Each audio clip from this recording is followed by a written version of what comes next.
Bonjour à tous, bienvenue dans le Neketsu Show, une émission dédiée à la pop culture, vous le savez, mais ça faisait longtemps que je l'avais pas dit. Face Diff, comment allez-vous? Comment ça va Yanakama? Impeccable. Ça boum. Ça boum et c'est sans sas quand ça boum. Aujourd'hui, Greg, directeur des éditions Kurokawa, est avec nous. Comment tu vas? Pas trop mal. Pas trop mal. J'aurais préféré que tu me dises je vais bien, mais... Non, je me suis mis en stress avant d'arriver parce que j'avais peur d'arriver en retard. Il y avait le marathon de Paris aujourd'hui. C'est vrai. Donc tu sais, ils ont cadenassé toutes les stations de la ligne 4. Ouais. Vous êtes sur la ligne 4. Ouais. Exactement. Mais ils ont oublié de décadenasser. Donc c'était... tu sais, comme dans les films un peu flippants des années 70, je n'arrivais plus à sortir du métro. Est-ce que t'as transpiré en te disant je vais être en retard, je vais être en retard? Ouais, tu sais, les plans séquences un peu angoissants, le mec... Attaque sur le métro. Tu sais, puis après tu vois la 123, caméra qui fait comme 123. ça. Et du coup, j'ai sauté le tourniquet à l'envers. Oula, alors... Alors on déconseille de On frauder. déconseille de frauder pas, même à l'envers. non, C'est eux qui me doivent un ticket. C'était net. Parce que j'ai attendu que quelqu'un rentre, C'était j'ai net. tenu la porte et j'ai sauté. Donc voilà. J'ai fait un -1, tu vois. Donc j'ai le droit j'ai un crédit d'une fraude. Ok. Voilà. On verra ça avec la RATP tout à l'heure, Voilà. on va les appeler. Aujourd'hui, évidemment, on parlera avec toi de Kurokawa, Ouais, c'est un de honneur ton de t'avoir actu, sur de le tout plateau. un tas de Merci, choses. Un grand merci d'être là et d'avoir fraudé à l'envers. Aujourd'hui, on parlera des antagonistes les plus charismatiques de l'univers DC et de l'univers Marvel.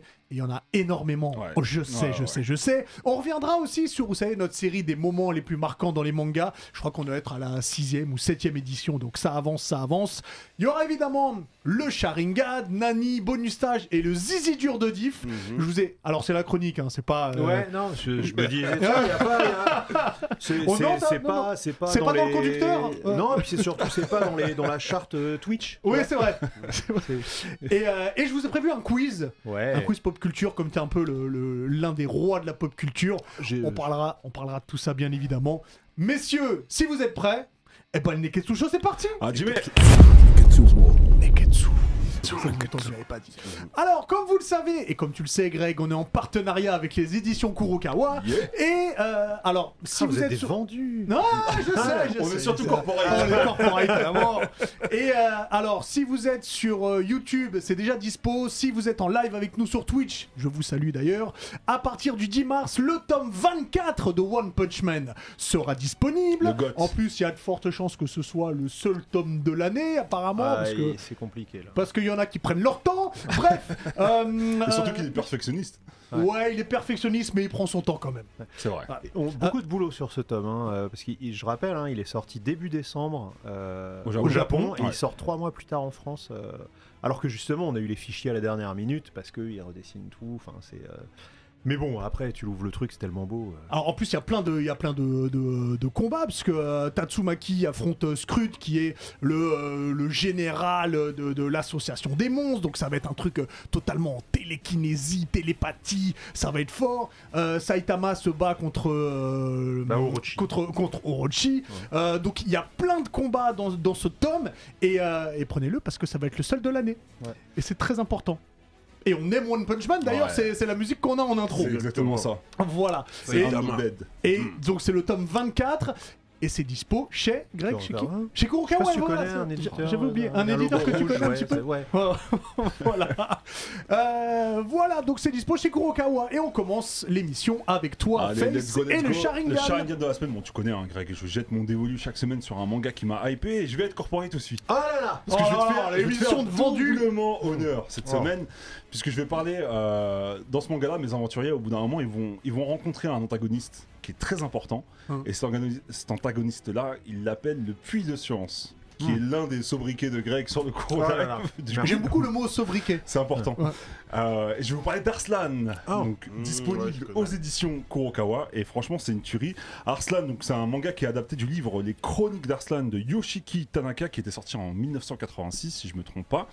Et du coup, ça a été repris par Hiromu Arakawa, qui est pas n'importe qui, puisque c'est l'auteur de Full Metal Alchemist, et on va Qui est le dispo chez ressentir, Kurokawa. qui est disponible chez Kurokawa en plus de ça, et on va vraiment le ressentir dedans parce que le chara-design, vous allez voir au niveau des dessins, etc. On va reconnaître plein de personnages dans les traits de Full Metal Alchemist. Et Arslan, c'est un manga du coup qui va nous plonger dans le royaume de Pars, un royaume qui va être dirigé d'une main de fer par le roi Andragonas, et c'est un royaume dans lequel on va suivre donc Arslan, du coup, qui est le prince héritier. Et on va le retrouver dès le départ du tome 1 en fait, c'est un prince qui est un peu mal vu de la famille royale, parce qu'il est un peu frêle, il a pas ce charisme de combattant entre guillemets. Ah bah, il est pas Neketsu pour Ouais, le coup. il est pas Neketsu du tout, justement. Et on va le retrouver dès le départ du manga. Il va être en train de s'entraîner avec un des maîtres d'armes du roi. Et comment dire, son père va rentrer d'une victoire écrasante. Il rentre de la guerre d'une victoire écrasante. Et ils vont ramener des prisonniers de guerre. Dans ces prisonniers-là, il se trouve qu'il y a aussi un enfant d'un autre royaume, le royaume de Lusitania, si je ne me trompe pas, qui est un royaume adverse. Et cet enfant-là, il va être donc dans une cage et il va y avoir 3 petits-enfants de la ville qui vont aller le taquiner un petit peu, tu vois. Et il se trouve Dans que... une cage comme s'il était au zoo. Ouais, comme s'il était au zoo, c'est un D'accord. prisonnier de guerre, donc voilà, c'est un futur esclave de la ville. Et Arslan va sauver ces 3 petits-là parce que le petit va réussir à s'échapper. Et il avait un gadget à la Batman, une sorte de couteau caché dans sa botte. Et du coup, il va sauver ces petits-là. Sauf que ce petit garçon-là qui s'est fait kidnapper, il va kidnapper à son tour Arslan. Et il va se servir de lui pour fuir la ville. Ok. Et du coup, il va réussir à s'enfuir. Et Arslan, il va lui éviter la mort parce qu'il a failli se faire tuer ce petit-là. Mais en fait, pendant la fuite, ils vont discuter entre eux. Et Arslan, il va ouvrir les yeux sur le fait que, en fait, le monde, il est rempli d'inégalités. Donc, dans le royaume de comment ça s'appelle, le royaume de Perse, parce que je confonds avec la Perse. Dans le royaume de Perse, c'est inspiré de tout ça. Hein. De la Perse, ouais, non, mais carrément, je pense que c'est inspiré d'histoire vraie. Il y a un membre de la famille Eldrick là qui est. C'est ça que je te dis, c'est très inspiré. Enfin, dans le Karadizan, bah, c'est normal, c'est la même ère que dans Kingdom, c'est là où il y a les guerres. Voilà, en fait, alors c'est inspiré pour le coup, Arslan au global, c'est vraiment inspiré des guerres pour la Turquie, ce qu'on appelait à l'époque Constantinople en fait, entre les chrétiens d'Orient qui étaient représentés par l'ancien empire romain et de l'autre côté donc les forces ottomanes qui ont réussi à conquérir. Même dans les armures, tu le vois, tu le reconnais, tu le reconnais directement. Mais du coup voilà, il va s'échapper et en fait il se trouve que il va y avoir une guerre dans le royaume de Pars et le trône. Il y a un problème technique. Non, je parle parce qu'il parle fort.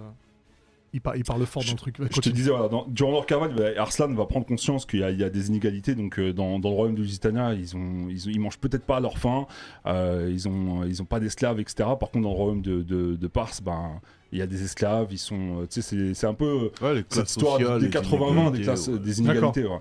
Et donc, pendant la guerre, en fait, le roi va être victime d'un gros complot. Un complot digne de Sun Tzu, de l'art de la guerre. Donc voilà, il va se faire piéger sur une des batailles les plus importantes contre Lusitania. Et la plupart de l'armée va se faire décimer. Et en fait, Arslan, en prenant la fuite de cette guerre-là, va faire une promesse, va se promettre de récupérer la couronne et de supprimer ces inégalités qui malheureusement sont monnaie courante dans cet univers-là. Et je vais vous laisser regarder une bande-annonce. Si tu peux nous envoyer ça en plein écran, s'il te plaît, Max. Le nouveau manga par l'auteur de Full Metal Alchemist. Un roi sans peur, une armée invincible. Mais lorsque l'heure de la défaite sonne, le prince Arslan, seul face à son destin, doit reconquérir son royaume. Suivez la quête d'Arslan en manga aux éditions Kurokawa. Oui, il y a 2 saisons sur Netflix, il y a eu un jeu vidéo aussi. Ah, il y a un jeu vidéo Arslan aussi ? Tout à fait. Donc voilà, il y a 14 tomes qui sont disponibles en France. Voilà. Le 15e tome va sortir en juin prochain, si je ne me trompe pas, Greg. Au Japon, ils en sont au 16e tome, donc ça va. On n'a pas beaucoup de retard. On n'a pas beaucoup de retard, ouais. Et c'est l'un des avantages chez Kuro, parce que c'est vrai que vous sortez quand même très rapidement des tomes par rapport au Japon. Donc ça, c'est plutôt cool.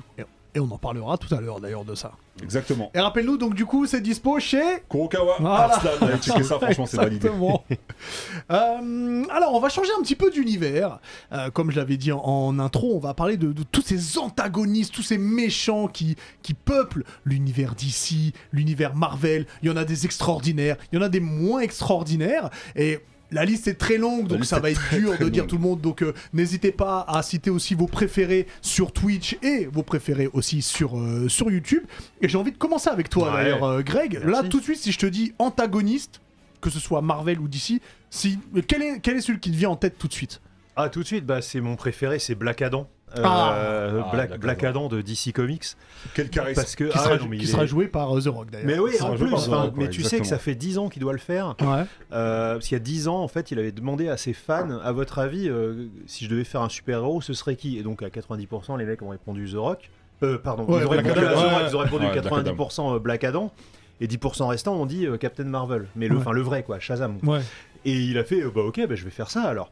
Oh là là, Et c'est un super personnage parce que c'est, il a existé, dans l'histoire de DC Comics, c'est un personnage qui a existé au temps de l'Antiquité et qui se réveille aujourd'hui. Et il est pas, il est méchant, mais il est pas méchant. C'est pas genre il veut pas conquérir le monde ou quoi. Il veut juste retrouver son royaume. Il veut être un bon seigneur et tout. C'est juste que c'est un mec. Il y a 3000 ans, il y avait des esclaves, il y avait des gens qui étaient un peu différents. C'était un autre contexte. Et donc du coup, il est complètement décalé là-dessus. Et c'est un personnage qui est hyper intelligent. C'est un personnage qui est aussi puissant que le Captain Marvel, donc il peut mettre une rouste à Superman s'il veut. D'ailleurs, il affronte souvent Superman, en fait. À un moment, il a eu ce côté anti-héros... c'est ce que j'allais dire, moi. Pour moi, c'est un anti-héros. Il a été anti-héros, parce qu'il a fait partie de la Justice Society of America. À un moment, je crois que c'est dans les années 2000, ils lui ont fait une mini-série où il pète un plomb, parce qu'il veut récupérer sa femme. Ouais. Et il y a des archéologues qui retrouvent sa femme, donc il dit, je vais la... Enfin, tu vois, c'est Voilà, une momie, animé, le truc, ouais. donc forcément, il veut la ramener... Donc ses potes lui disent non c'est chaud. Après il y a des parce que son pays c'est un pays tu sais les Américains c'est les Arabes tu vois ouais, c'est ouais, un peu tout C'est tout, donc, c'est tout le monde. Ouais. c'est les Arabes tu vois donc il habite un pays fictif qui s'appelle le Kurak Ouais. qui est un mélange d'Égypte et d'Irak. Ok. Géographiquement c'est pas voilà mais donc en gros, Ils sont forts ces Américains. ça ressemble à Très, très l'Égypte fort. parce que les origines de Captain Marvel et donc de Black Adam, ça vient de là. Ouais. Mais d'un autre côté, il fallait justifier le fait qu'il avait besoin de retourner dans son royaume parce que les Américains allaient chercher du pétrole. Enfin, tu sais, comme d'habitude, hein, tiens, t'en fais rien de ça, je prends. Et donc, C'est très américain. voilà, t'en fais rien là de ton petit jus tout noir là. Je le prends. Attends, je vais le foutre dans ma Allez, bagnole. hop. Ouais, attends, tais-toi maintenant. Et donc du coup, lui, il veut retrouver son royaume et donc. En tant que super-héros qui peut soulever des bagnoles à main nue et tout, il y va, il dégage toutes les forces militaires en présence et il dit voilà, maintenant le roi c'est moi. Et puis les mecs qui sont là-bas, comme c'est un pays fictif, les mecs ils avaient gardé la religion ancienne, ancestrale, machin, et du coup ils disent ah ouais c'est le dieu Black Adam, machin. Évidemment la Justice League elle débarque parce que le président des États-Unis leur dit mais attendez, il a pas le droit de faire ça et tout, donc il est considéré comme un tyran, parce que lui, il veut rétablir l'esclavage et tout, enfin, à l'ancienne, tu vois, c'est old school. En même temps, c'est pas sympa de rétablir l'esclavage. Ouais, mais bon, c'était comme ça chez lui, tu vois. Oui, C'est comme s'il y a un mec du futur qui arrive, il fait « Ah quoi, vous buvez encore de l'eau ?» Mais c'est nous, on prend des cachets, tu vois, vous savez que l'eau est vivante, vous la faites souffrir et tout. Enfin, tu vois, bon, bref. Et donc, du coup, lui, au final, il se fait détrôner. Après, il est considéré comme l'espèce de Saddam Hussein de l'univers d'ici, sauf qu'il est super balèze. Il part en exil. Enfin, c'est... Un coup, il est gentil, un coup, il est méchant. Enfin, c'est très compliqué de suivre Black Adam, mais c'est ce qui fait sa complexité. Et dans le film, tu penses qu'ils vont suivre cette trame-là ou ça va être... Moi, alors j'essaie de pas me spoiler, mais de ce que j'ai vu au Super Bowl, a priori, c'est Black Adam contre tout le reste de la Justice Society. C'est-à-dire qu'ils ont annoncé qu'il y avait, dans la bande-annonce, on voit Hawkman, on voit Atom Smasher, on voit le Dr Fate. Donc je pense que en fait, c'est lui contre tous les autres, quoi. Et puis c'est un film sur lui ou bien c'est un méchant. Il s'appelle Black Adam le film de toute façon. Je pense que c'est un film sur lui qui est censé être sympa et au bout d'un moment il est plus sympa. D'accord. Okay. Voilà. Comme ce que tu viens de nous dire de toute façon. Exactement. Ouais. Et alors, un film ça dure 2 heures donc j'espère qu'ils vont avoir le temps de ils peuvent nous faire un 3 heures. Hein. Ouais, en ce moment, c'est à la mode les 3 heures. Bah ouais, je voulais aller voir Batman. Je fais putain, 3 heures, je serai jamais à l'heure pour le Neketsu Show. Du coup, je suis allé bien voir, fait, attends demain. Du coup, je suis allé voir le film de Philippe Lachaud, c'était marrant. Ouais, mais t'as raison aussi. Et, Big up à Philippe. Bah oui, et du coup, voilà, là, tu vois sur l'image, il a pas l'air content d'être là. Non. Donc, j'ai hâte, j'ai très hâte. Très bon choix, Black. Et moi, j'attends le film avec impatience aussi. Diff, dis-nous. Moi, je suis parti dans l'évidence parce que c'est évident et c'est mon gars sûr. C'est ce genre de méchant qu'on respecte par son charisme et sa puissance. Ben, c'est Thanos. C'est l'éventualité. Tu peux pas parler des méchants et des antagonistes de Marvel si tu parles pas de Thanos. Alors là, du coup, on passe chez Marvel. La manière dont il a été teasé au fur et à mesure des Marvel, depuis Iron Man jusqu'à... C'est pas au premier Avengers qu'il a été teasé? Pour moi, c'est le meilleur moment du film. Ouais, c'est le premier Avengers qu'il a été teasé. C'est vrai, c'est celui-là. Et la manière dont il est teasé, on voit juste son ombre. C'est fort. Teaser qu'on retrouve là dans l'affiche de Doctor Strange, il y a plein de choses qui sont teasées dans l'affiche qui est extraordinaire. En fait, c'est un méchant, mais c'est pas un méchant, c'est un écolo. Voilà, c'est un écolo, on va dire. Alors, est-ce qu'on peut dire du coup que il est vraiment l'image de l'enfer est pavé de bonnes intentions? Bah, à la base, quand il a été créé, ce personnage-là, déjà Thanos, son nom, il est inspiré de Thanatos, la mort, et c'est une personnification de la mort. Alors après, le personnage a beaucoup évolué dans les comics, mais dans les Gants de l'Infini version comics, il tue pas tout le monde parce que c'est un écolo ou quoi, il tue tout le monde parce qu'il est amoureux de la mort, et il lui fait un cadeau. C'est vrai, c'est un sacrifice. C'est la dot. Et c'est sympa. D'ailleurs, les fans de Thanos en comics sont un peu dégoûtés parce qu'au début des années 2000, en fait, Thanos se prend un râteau. Ouais. En fait, comment il perd dans le Gant de l'Infini, le spoiler alert d'un comic qui est sorti il y a 30 ans. En fait, comment il perd dans le Gant de l'Infini version comics, c'est qu'en fait, donc il réussit à battre tout le monde et tout, et au final, la mort se détourne de lui parce que c'est pas ça qu'elle voulait. Et donc du coup il est triste et il perd la foi, du coup les gemmes fonctionnent plus, enfin bon voilà, je vous donne pas les détails, lisez-le, c'est super. Mais après, dans les années 2000, il a été ridiculisé, et ça les fans old school de Thanos sont très très mécontents de ça, c'est qu'en fait, il y a un super-héros DC un super-héros Marvel qui ne peut pas mourir, c'est Deadpool. Et du coup, tu découvres qu'en fait, la mort met un vent à Thanos. Fléau, il peut mourir? Qui ça? Fléau, il peut mourir? Oui, il est instoppable, mais... le fléau aussi, c'est un putain d'antagoniste. Il peut mourir, le fléau? Il faudrait que je révise mon Marvel, mais... Il peut peut-être pas être tué, mais il peut mourir. Et en tout cas, si, parce qu'il y a le Beyonder qui fait disparaître un moment, bref, ça c'est hyper technique, excusez-nous. Mais en fait, en tout cas, voilà, le seul héros qui... dans l'histoire, parce que tu sais, Marvel, c'est un peu genre un jour je suis fort, un jour je suis pas fort. Et dans l'histoire dont je te parle là, en fait... Deadpool ne peut pas mourir, et donc la mort, comme toutes les histoires d'amour, elle veut celui qu'elle peut pas pécho. Donc d'accord. Et du coup, elle met un vent à Thanos parce qu'elle kiffe Deadpool, et du coup Thanos est super énervé et tout, et ça, les gens qui sont fans de Thanos en tant que perso badass et tout, en fait il est énervé parce que la mort lui a mis un vent à cause de Deadpool. Enfin, tu sais, ça casse un peu le truc, quoi. Je reviens sur Div, du coup, qu'est-ce que t'aimes le plus du coup chez Thanos? Déjà il est charismatique, il est calme. Et puis surtout c'est un méchant qui a gagné, quoi, en vrai. Il a fait ce qu'il a accompli, ce qu'il devait accomplir. Il a gagné, ils ont dû ramener la DeLorean pour refaire l'histoire, tu vois, mais en fait et puis comment il a chicoté Hulk d'une manière, il a traumatisé. Et ce qu'on oublie, c'est que même sans le Gant de l'Infini, il est en 1 contre 1, il faut se le coltiner, Thanos. Tu vois, avec la hache, plus le marteau de Thor, plus Captain America, super guerrier, tout ça, ça faisait pas le poids. Et puis il a tué des gens très importants quand même. Mais bien sûr. Dans la moitié de la population. Dans la moitié de la population, ça fait beaucoup. Non, mais il a raison. C'est ça que j'ai beaucoup aimé dans le tout début de Infinity War, parce que...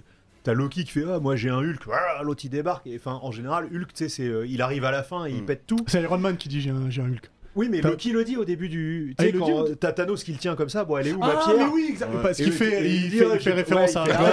J'ai pas ta pierre, mais j'ai un Hulk. Et il arrive. Et j'ai trouvé ça super malin dans le film, c'est que Thanos, physiquement, il est peut-être moins fort que Hulk. Mais par contre, il sait se battre. Tu sais, Hulk, il arrive, il met des patates. Il arrive, il fait des esquives, gauche, droite. Thanos, c'est UFC. Mais c'est exactement ça. Et il y a un passage où il le fout par terre. Alors, il lui fait pas une clé de bras, il descend pas au sol, mais Genre il le fout par terre et t'as Hulk, tu sais, il comprend pas. Il comprend rien. Mais qu'est-ce qui m'a. Pourquoi je suis par terre? Enfin, d'habitude, bah, ça lui arrive pas. Tout comme moi, je comprends pas le traitement de Hulk à le victimiser comme il l'est aujourd'hui. Ouais, alors ça par contre, c'est hyper. Ça c'est hyper chiant. Ça sera encore un autre débat. Parce que moi, j'étais persuadé que Hulk allait se venger. Mais moi aussi. Incroyable. Moi aussi. Ça aurait été Neketsu. Ça aurait été totalement Neketsu. Ils lui ont coupé les couilles. Il a pris une armure d'Iron Man et puis il a dit je ressors plus. Il a mis des lunettes. Mais ce qui est triste, c'est que même dans le dernier Avengers, au moment où il y a la bataille finale, l'autre il est là, il s'est brûlé la main, et puis il a son pyjama nul là. Moi j'aurais aimé qu'à la fin, parce qu'en plus Hulk il a des pouvoirs de régénération, donc normalement il s'énerve, un coup de rayon gamma, et hop, c'est parti, je te jure. Et du coup, c'est. Alors bon, évidemment, il y a la veuve noire qui est morte, mais c'est le seul qui fait pas la teuf finale, quoi. Mais c'est dommage. Ouais.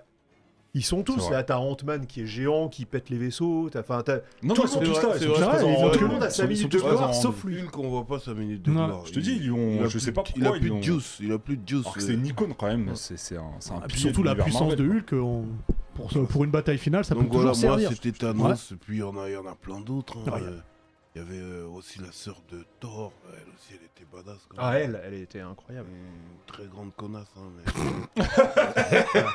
Alors, les mots prononcés sur Twitch, il faut faire attention. Ok. Ils connaissent, mais c'est un mot suédois. Ça signifie l'impératrice du mal. C'est écrit K-O-N-A avec un tréma sur Il est beau. Merci Greg. Les propriétaires de Twitch, si vous nous écoutez, voilà, c'était ça que voulait dire Diff. Face, si je te dis méchant. Le chat il est en feu avec Thanos. Bah moi j'en ai... En fait moi j'ai un problème. Enfin un problème entre guillemets. Je suis un peu comme Diff, j'aime bien les méchants mais qui ont une certaine valeur, une certaine moralité. Ça part toujours d'un bon fond leur... Ah t'aimes les méchants à morale? Ouais j'aime bien les méchants à morale, tu vois. Et y en a déjà est-ce qu'on peut dire que ce sont des méchants alors? C'est pas vraiment des méchants, c'est pour ça. En fait, j'attends de voir qui t'as choisi. J'ai autant d'affection que j'ai pu les détester en vrai. Dans l'univers d'ici, je vais en parler très rapidement, c'est dans Batman et c'est Bane. Parce que je connais son histoire, et c'est vrai que l'histoire de Bane elle est touchante. Déjà le mec il naît, il va récupérer la dette de prison de son père, donc il est obligé de purger la peine de son père dans une prison, je sais plus où. T'es né, t'as perdu. Ouais, t'es né, t'as perdu quoi. T'es là pour le coup, c'est l'archétype du shonen où tu. Dans le film Batman et Robin, il s'occupe juste de faire le chauffeur. Bane. Non mais dans le film de Batman, ce film n'existe pas. Ouais, voilà, moi je l'adore. J'en parle même pas de ce film-là, mais Bane, j'ai kiffé. Enfin, ces tirades dans Batman qui sont extraordinaires, et même son histoire, elle est juste ouf. Et c'est un des méchants les plus respectés d'ailleurs dans l'univers d'ici. C'est un des rares, dans le comic, c'est un des rares à avoir battu Batman. Il l'a vaincu. C'est-à-dire Batman, il était en chaise roulante, et c'est son disciple Azrael, qui est un Français à moitié fou, qui remplaçait Batman pendant que Batman faisait de la rééducation. Le chat de Gargamel? Non. Ce que j'allais dire, balèze le chat. Enfin, Azrael, son vrai nom c'est Jean-Pierre je sais pas quoi, et c'est un petit délire Assassin's Creed, genre le mec a été élevé dans un couvent, il fait des arts martiaux de l'église et tout. Et du coup, il devient Batman à la place de Batman, pendant que Bruce Wayne, il est avec ses béquilles et sa chaise roulante. Et justement, il bat Bane, parce que comme il est fou, Ben n'arrive pas à prévoir ce qu'il fait. Et du coup, parce qu'il est super intelligent, Bane. En prison, il a lu des tonnes de livres. C'est ça qui est intéressant, c'est que c'est une masse de muscles, mais en plus, il est super malin. Parce que c'est lui qui arrive à... D'ailleurs, il devine tout seul que Batman est Bruce Wayne. Et Bruce Wayne, par déduction. Il prend le contrôle du crime organisé, parce qu'il nique tout le monde, le pingouin, double face. En fait, voilà, Joker, double face, le pingouin, ils ont robe de lui, ils ont peur de lui. Ça qui, et pour que le Joker ait peur de quelqu'un, il force le respect. Dans le film, ce moment-là où il chicote Batman, même les soldats de Bane, ils ont mal pour. Attends, il est là, il lui brise le dos. Ils ont pitié, ils ont dit il abuse du bail comme ça, le chef. Il est charismatique. Qu'est-ce que je disais, et dans l'univers Marvel, c'est pareil, c'est dans la même idée, c'est la tête du crime organisé de New York, c'est l'ennemi juré de Daredevil, Wilson Fisk. Cade, j'aime trop son charisme, sa badacité, et ouais, c'est un des antagonistes que je préfère en vrai. Donc, on le voit dans Spider-Man aussi.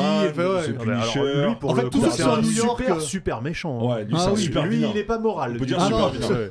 Bah en fait c'est un peu parce qu'il veut en soi il veut sauver Hell's Kitchen, tu vois, de quoi je sais pas exactement.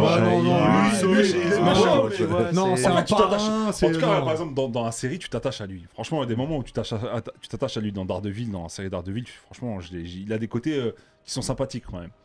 Et c'est vrai que je le trouve ultra charismatique et je trouve qu'ils ont par exemple son rôle là dans Daredevil qui est joué par Vincent D'Onofrio, exactement. Ils auraient pas pu trouver mieux en termes de casting. C'est un super acteur. Il incarne mais avec brio et il joue super bien ce côté torturé par rapport à ce qui s'est passé dans son enfance et ce côté charismatique et badass qu'il a.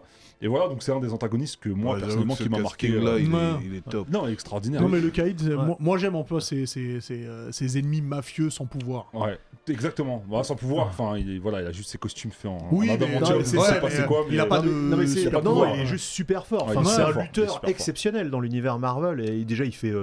Enfin, je sais pas si t'as vu, mais physiquement. Sans le savoir, t'as fait une transition avec le personnage que je veux. Ah ouais, non, parce que dans Marvel, il fait 300 kilos, il est énorme. C'est-à-dire que. Il doit avoir dur à sortir de son lit. Bah non, parce qu'en fait, justement, il t'explique. À un moment, il y a un passage dans Daredevil qui est extraordinaire où il est en slip et il y a des ninjas qui l'attaquent. et tu vois, il est gros et il est fat et tout. Et en fait. T'as le comics, tu sais, t'as les petites cases qui te décrivent. Ouais. En fait, il dit voilà, les ninjas, ils pensaient que ce serait une proie facile et tout. Pas du tout, c'est que du muscle. Ouais. C'est-à-dire que le mec, il est énorme, il est super rapide. Il est gainé par contre. Genre, voilà, c'est-à-dire les ninjas arrivent, il y en a un, il lui met un coup de poing, il rebondit. L'autre derrière, il arrive, il fait crack, tu vois, il le regarde même pas, il le chope comme ça, et il est trop rapide pour des ninjas, quoi. Et c'est, physiquement, c'est une bête. Et je crois qu'ils ont fait grossir d'ailleurs dans Hawkeye, non? Je l'ai trouvé plus par contre, tu vois, dans son traitement dans Hawkeye, j'ai pas aimé. Bah, il est un peu arrivé, genre, c'est WAM. Je sais pas, mais j'ai pas aimé ce traitement dans Hawkeye. Il arrive un peu en starring, mais d'un autre côté, ça veut dire qu'il va peut-être revenir. Bah, c'est sûr. Ça veut dire qu'ils l'ont introduit dans le MCU, c'est sûr qu'il va revenir. Mais en tout cas, dans l'univers Daredevil et Punisher, il est terrible. Et dans le traitement Hawkeye, j'ai moins apprécié. Et du coup, toi, c'est quoi, toi moi, on est proche, sauf que moi, c'est un niveau encore au-dessus. C'est par contre, on passe chez DC. C'est Lex Luthor. Moi, j'adore Lex Luthor. J'adore Lex Luthor pour plein de choses. Déjà, on parlait que de méchants sans super pouvoir. Ouais. Il a pas de super pouvoir, Lex Luthor. À part son intelligence. À part son intelligence, bien sûr, et le fait que c'est un peu le puppet master de Metropolis. C'est ça, ouais. Il contrôle tout le monde et tout le monde ne le sait pas forcément. Et moi, j'aime ces trucs comme ça, ce côté très parrain, très caïd, toujours classe. J'aime les gangsters classe. C'est un gangster classe. Et en vrai, si tu regardes, non mais il est super malin. C'est un peu comme si Bruce Wayne avait mal tourné. Si Bruce Wayne a mal tourné, il serait devenu Lex Luthor. Tous les deux orphelins. Alors, des fois il a son père, des fois il a pas son père, mais tous les deux orphelins, à la tête d'une fortune, d'une entreprise à son nom. Mais c'est pas Speta, lui. C'est pas Speta. Bon, en même temps, en 1 contre Superman, théoriquement non. Méfie-toi parce que on le voit souvent dans une armure, je sais pas si t'as l'image, une armure verte et violette, qui est un espèce d'exosquelette. Il sait comment combattre Superman. Voilà. Il a très vite capté pour la kryptonite. Et c'est pour ça qu'il a toujours une bague normalement avec de la kryptonite, ce qui lui a fait perdre une main d'ailleurs. Je l'adore. Il est extraordinaire. Et en fait, il y a 2 interprétations qui m'ont fait aimer encore plus Lex Luthor. Déjà dans la série animée de 96 Superman. Celle qui est super stylisée. Elle est super. Et en plus, la voix française, c'est la voix de Sylvester Stallone. Ah, d'accord. Donc c'est extraordinaire. Il a un charisme, il est costaud, il est un peu tismé d'ailleurs. Et il a la voix de Sylvester Stallone. C'est extraordinaire. Et l'autre, c'est l'interprétation de Michael Rosenbaum dans Smallville, qui joue un Lex Luthor qui au début super bien, je trouve. Moi, je trouve c'est le meilleur personnage de Smallville. Il est là au début où il se dit non, je veux me démarquer de l'image de mon père, je veux être bon. Et au final, peu importe ce qu'il fait, il fera toujours une mauvaise action, jusqu'au moment où le mal prend totalement. C'est ça. Lex Luthor, il est extraordinaire. J'ai vu que pour le film, le prochain film, apparemment il pense à Jesse Eisenberg pour le rôle de Lex Luthor. Et je trouve que c'est un bon choix, mine de rien. C'est pas lui qui a fait dans Batman contre Superman. Ah, c'est déjà lui. C'est déjà lui. Moi, je l'ai trouvé un peu trop jeune en fait. Il est trop foufou. Il y a ce côté folie quand il est rasé. Normalement, il est posé Lex Luthor. Et là, ils en ont fait un Mark Zuckerberg, en fait. C'est ça le problème. Voilà, on est d'accord. Dans Batman contre Superman, en fait, t'as l'impression qu'il fait plus start-upper que vrai génie du crime. Et ça m'a dérangé quand même. Et c'est à la fin de Justice League, la version Snyder Cut, où tu sais, au final il s'est échappé d'Arkham, il est posé comme ça, il y a Deathstroke qui arrive, et il dit bon, tu veux que je te dise qui c'est Batman? Ouais, je me rappelle. C'est Bruce Wayne. Oh là là, j'adore ce moment-là. Mais d'ailleurs, je suis dégoûté parce que l'acteur de Deathstroke, il apparaît 20 secondes et je pense qu'on le reverra plus jamais. Alors qu'il tout le monde prie pour un Justice League 2 version Zack Snyder. Ouais, mais son univers il est tellement ouf.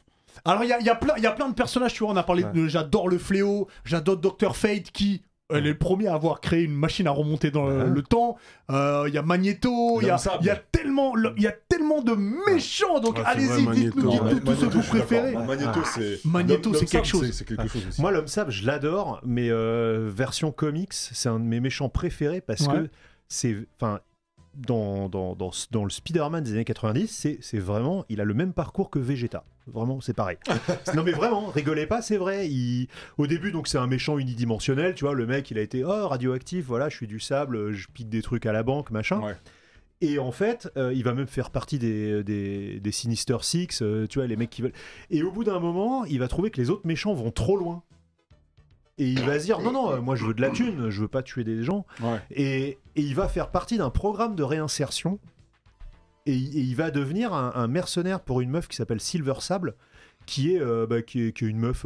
Alors elle se bat, elle fait du karaté quoi. Elle a pas de pouvoir. Elle a pas de pouvoir, mais elle a du fric. Et du coup, il va bosser pour elle. Et elle va, à un moment, Spider-Man se fait casser la gueule par des méchants. Ouais. Et c'est l'homme sable qui vient le sauver. Ok. Et il a ce moment où il est un héros. Après, évidemment, ils l'ont rendu à nouveau méchant. J'ai trouvé ça un peu con. Mais toute cette partie où il redevient gentil, c'est-à-dire que il dit ouais bon ok, je suis pas un héros, je vais pas sauver les grands-mères et tout, mais par contre, j'arrête d'être un méchant et je fais le bien à ma manière. Ouais. Quoi. Et puis graphiquement, enfin, t'as plein d'idées avec un mec en sable. Du coup, n'hésitez pas à nous dire tous les méchants parce qu'on peut pas citer tout le monde. Il y en a énormément. Ouais, le bouffon vert. Le bouffon vert, on n'a pas cité le Joker. Enfin, il y en a plein.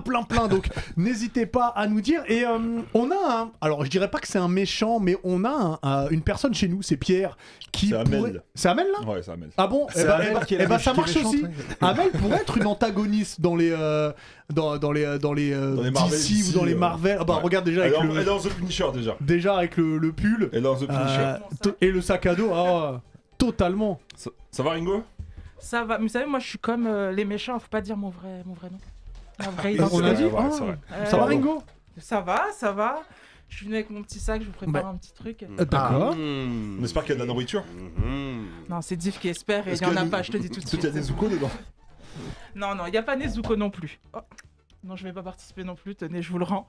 Ouais. Comment alors, ça va, Greg ? Bah bien, on parle des personnages que j'aime bien dans les comics, donc je suis content. J'aime beaucoup ton t-shirt. Bah ouais, j'adore Shazam. Toujours des t-shirts de ouf, de toute façon. J'aime beaucoup. Mais je vais pas parler de comics, je suis désolé, je vais sortir de ça. Même s'il y en a au Japon, hein, mais je vais parler d'un autre sujet et c'est parfait que tu sois là. Ouais. Parce que je vais parler d'un truc que je suis sûr que tu connais, c'est les doujinshi. Ah bah oui, évidemment. Tous les coups, forcément. J'ai rien compris. Alors en fait, c'est simple. Un doujin, c'est en gros du manga amateur. Du manga amateur, ok. En gros. D'accord. C'est la plupart du temps, quand on parle de doujin, c'est vraiment. Il y a une. Est-ce qu'on parle aussi de veste en jean ? Non, vas-y, continue. Mais ça parce que ça fait longtemps que je suis pas venu. Quand on parle de doujin, on pense surtout à une œuvre et des fans en fait veulent contribuer à l'œuvre et vont faire des histoires autour. Donc c'est souvent ça le doujin. Ça peut être aussi du manga complètement amateur. Des fois ça peut être un peu olé olé comme ce jeune homme qui lit. En japonais en fait doujinshi, enfin tu prends les trois kanji, doujin, donc c'est pareil. Personne. Ouais, même personne, magazine. Donc c'est pour les gens comme moi. Donc okay, en gros, tu fais c'est pour les fans, par les fans pour les fans, tu vois. Okay. C'est vraiment. Exactement ça. T'as des fois des trucs assez olé olé. Donc si t'as envie de mais voir. Mais t'as pas que ça, parce que t'en as sur les trains. Il y a surtout. Hein. Ouais. Le paradis du batifolage. En fait, moi je traduis ça par fanzine. en fait. C'est ça, on peut aussi dire que c'est des fanzines. C'est vraiment ça. Ça peut être aussi bien des histoires, comme tu as dit, toutes simples. Par exemple, tu aimes 2 personnages, tu voudrais en savoir un peu plus. Faire un spin-off. Voilà, il y a des personnages qui imaginent leur relation en dehors du bouquin, par exemple. Et ils donnent leur version des choses. Des fois, c'est complètement fantaisiste. Des fois, c'est très basé sur la réalité. Il y en a qui ont fait ça sur Dragon Ball. Il y a un excellent doujin qui est dessiné par un gars qui s'appelle Dragon Lee. Le mec il a fait un doujin. Le mec est un super copiste. Il dessine exactement comme Toriyama et vous allez comprendre qui c'est très vite. En fait, Dragon Lee, il a fait un doujin où c'est One Punch Man contre les personnages de Dragon Ball. Ah ouais, ok. Et donc c'est super bien dessiné. Et le mec a été repéré par la Shueisha. C'est lui qui a dessiné moi quand je me réincarne en Yamcha. Ah ouais, ok. Voilà. D'accord, ok. Tu vois, le mec a un bon trait quand même. Hein. Ah non, il dessine même parfaitement comme Toriyama. Et il y a beaucoup de gens justement qui font des doujins et qui sont repérés comme ça. La dessinatrice de Promise Neverland, c'est une doujineuse super connue à la base. Ok. Écoute, je savais dans le même genre, vous avez Clamp. Ah oui. Si tu connais. Non. Cardcaptor Sakura. Tsubasa Reservoir Chronicle, Holic, enfin voilà, vraiment pas mal de trucs. Et en 94, elles ont réalisé un doujin sur un de leurs mangas préférés, c'est Jojo Bizarre Adventure. Et qui a du coup été publié. Elles étaient déjà en train de publier leur propre manga. Enfin, elles étaient déjà en cours de publication. Tokyo Babylon. Ah, mais c'est des fans, hein, elles vont toujours au Comic et tout. Effectivement, elles se sont rencontrées au lycée où elles dessinaient entre elles des doujins, etc. Et du coup, on remarque tout de suite leur style. Donc, comme disait Greg, des fois, c'est très. Ça fait très copie, mais par moments, c'est complètement le style des fans qui s'expriment en fait. Et il faut savoir qu'il y a un événement qui se déroule 2 fois par an au Japon. C'est ce qu'on appelle la Comiquette. Et purée, qu'est-ce qu'il y a du monde là-bas. Et c'est en fait le plus grand salon japonais de vente de doujin. Et il faut savoir, par contre, tu pourras affirmer, c'est que... grâce au doujin, je te l'avais dit tout à l'heure, il y a énormément de revenus qui vont pour les maisons d'édition, ce genre de choses, parce qu'en fait, ça fait énormément de pub. C'est un coup de pub énorme. C'est ce que j'allais te demander, si les maisons d'édition ne gueulaient pas sur le fait que c'était des copies. En fait, c'est très compliqué. C'est un sujet qui revient régulièrement, c'est-à-dire que tant que ça reste dans un cercle privé, etc., c'est toléré, on va dire. C'est-à-dire qu'il y a un moment où effectivement les maisons d'édition japonaises ont dit attention, vous faites du fric sur notre dos et tout, mais le doujin a pour essence de ne pas être vendu. C'est-à-dire qu'il est vendu sur place. C'est-à-dire que c'est pour ça aussi qu'il y a énormément de gens qui viennent, c'est que tu as des doujineurs qui sont hyper connus. Tu as même des mangaka qui viennent vendre leurs doujins. Par exemple, Kazuo Agiwara, le dessinateur de Bastard. Tu sais, les mecs qui gueulent parce qu'il y a un tome tous les 5 ans, mais lui, il dessine des fanzines. C'est pour ça. T'as envie de l'engueuler tranquille, mais en fait, lui, il va au Comiquette, il vend ses fanzines. Et c'est pour ça qu'il y a autant de queues, parce que en fait, les fanzineux, ils dessinent, ils prennent commande chez un imprimeur, et ils en font genre 2000, 3000, et c'est fini, il n'y en aura plus. C'est hyper limité, et t'as des magasins à Tokyo qui sont spécialisés dans le doujin. Exactement. T'as une partie à Mandarake, t'as une partie où t'as le doujin, Animate, des fois ils en vendent. Mais tu sais que là, avant que tu m'en parles, je connaissais pas du tout. Moi je connaissais pas. Mais il y en a qui cotent, enfin les fanzines de Clamp, ils sont super chers. Et c'est vraiment, en fait, c'est tout un coup de pub, parce qu'il y a des fans qui tombent sur un doujin comme ça, ils voient les personnages, c'est plutôt beau. Qu'est-ce que c'est? Je vais aller me renseigner. J'adore, j'achète, et ainsi de suite, ainsi de suite. Et ça peut faire comme ça du bouche à oreille. Jusqu'à arriver au manga original. Jusqu'à arriver au manga original, acheter les goodies, etc. Surtout que c'est des gros fans en plus, les consommateurs. Kiyun, qui fait énormément de mangas originaux. Tu sais, c'est des Japonais qui dessinent, mais c'est eux qui publient. En fait, ils vont repérer des dessinateurs au Comiquette. Au Comiquette, ok, d'accord. Et c'est hyper important. Mais je me suis pas arrêté là, j'ai un sac. Un sac de doujin. J'adore les doujins. Ah ouais, et j'en ai, je vais vous en montrer quelques-uns. Alors je veux préciser un truc pendant qu'elle fouille son sac, parce que dans l'argot internet aujourd'hui, quand tu dis du doujin, tu t'imagines tout de suite que voilà, on a 2 persos qui vont qui vont doujiner. C'est pas du tout ça. Enfin, doujin, d'une manière générale, ça veut dire fanzine. Après, c'est sûr que dû t'inspirer, mon grand. Voilà, je suis inspiré aujourd'hui. Ça devine. Ça devine en ce moment. C'est vrai que ce qui marque les gens, c'est évidemment les mangas où Olive fait du bien à Tom, où Seyar fait du bien à Shiryu, tu vois. Mais ça peut être tout et n'importe quoi. Vraiment en sucette à c'est Sadojin. J'ai laissé ce genre de truc chez moi, je vous rassure. Mais ça veut dire qu'il y a des gens qui aiment aussi, tu vois. Ils kiffent. Mais en tout cas, voilà. D'ailleurs, ce qu'il faut savoir, c'est qu'au Comic, il y a une journée safe où c'est que des fanzines cool. Ok. Tu vois, du genre Saitama contre Sangoku. Ouais. Et t'as une journée moins de 18. Ah ouais, ok, d'accord. Donc c'est vraiment. D'accord. Où là, voilà, tu vois, il y a pas que les bras de Luffy qui s'allongent, ce genre de truc. Quoi. Non, on touche pas le. Alors, en attendant que tout s'allonge, si, je veux dire que il y a beaucoup de gens qui touchent à Luffy. Alors moi, j'ai beaucoup de doujin One Piece parce que j'aime beaucoup. J'ai laissé les autres chez moi parce que c'est un peu plus osco. Est-ce que t'as Red? Non, j'ai pas Red. Ah, dommage. Donc en plus, vous voyez, c'est vraiment de beaux objets, mine de rien. Il y a ce qu'on appelle un obi, du coup. Un obi, du coup, c'est la ceinture que vous avez ici. C'est vraiment du beau travail. Ouais, c'est magnifique. C'est hyper beau, moi j'aime beaucoup. Là, vous en avez un, c'est sur... alors, je vous rassure tout de suite, on voit Ace et Luffy petit, mais il se passe rien de bizarre. C'est vraiment ce genre de... Ça domine pas, d'accord. C'est Bleach? Non, c'est One Piece. C'est vraiment que du One Piece. Ok, c'est que du One Piece, d'accord. Donc, ce que je disais tout à l'heure, là, par exemple, c'est Ace et Luffy petit. Et en fait, parce qu'on n'a pas eu beaucoup ça dans le manga, il y a eu un petit peu. Et les gens veulent aller un peu plus loin. On va un peu plus loin dans leur relation. C'est un peu plus mignon. Tu les vois jouer à la marelle et tout, c'est cool. C'est des trucs un peu comme ça. En fait, ils s'imaginent des discussions qu'ils n'ont jamais eues, des scènes qui ne sont jamais passées. Et c'est plein de trucs comme ça, du coup, les doujins. Là, on a Ace Marco, très soft. C'est vraiment des fantasmes de fans, en fait. C'est exactement ça. Et en tant que fan, moi, j'adore. Et en plus, il faut vraiment parler de ça parce que moi, du coup, je consomme du doujin, donc je peux vraiment parler en tant que fan. C'est que. Ça, tu vois, c'est beau, c'est des trucs qu'on n'a jamais entre Roger et Rouge. Et les fans le font. Toi, tu y es allé, Ringo? J'aimerais. À l'event? Non, oh là là, je vais revenir avec des sacs comme ça. C'est très très compliqué d'y aller. Faut que tu saches, Greg, un de nos objectifs, ce serait de faire un Neketsu en direct du Japon. Ah bah attends, on y va. Ça, faut qu'on se le fasse. Mais du coup, en tant que fan, moi, ce que j'aime beaucoup, c'est je finis mon manga ou alors j'ai rattrapé. Ce que j'aime, c'est que des fans me proposent encore plus de contenu. Bah ouais. Et ça, du coup, ça me plaît grave.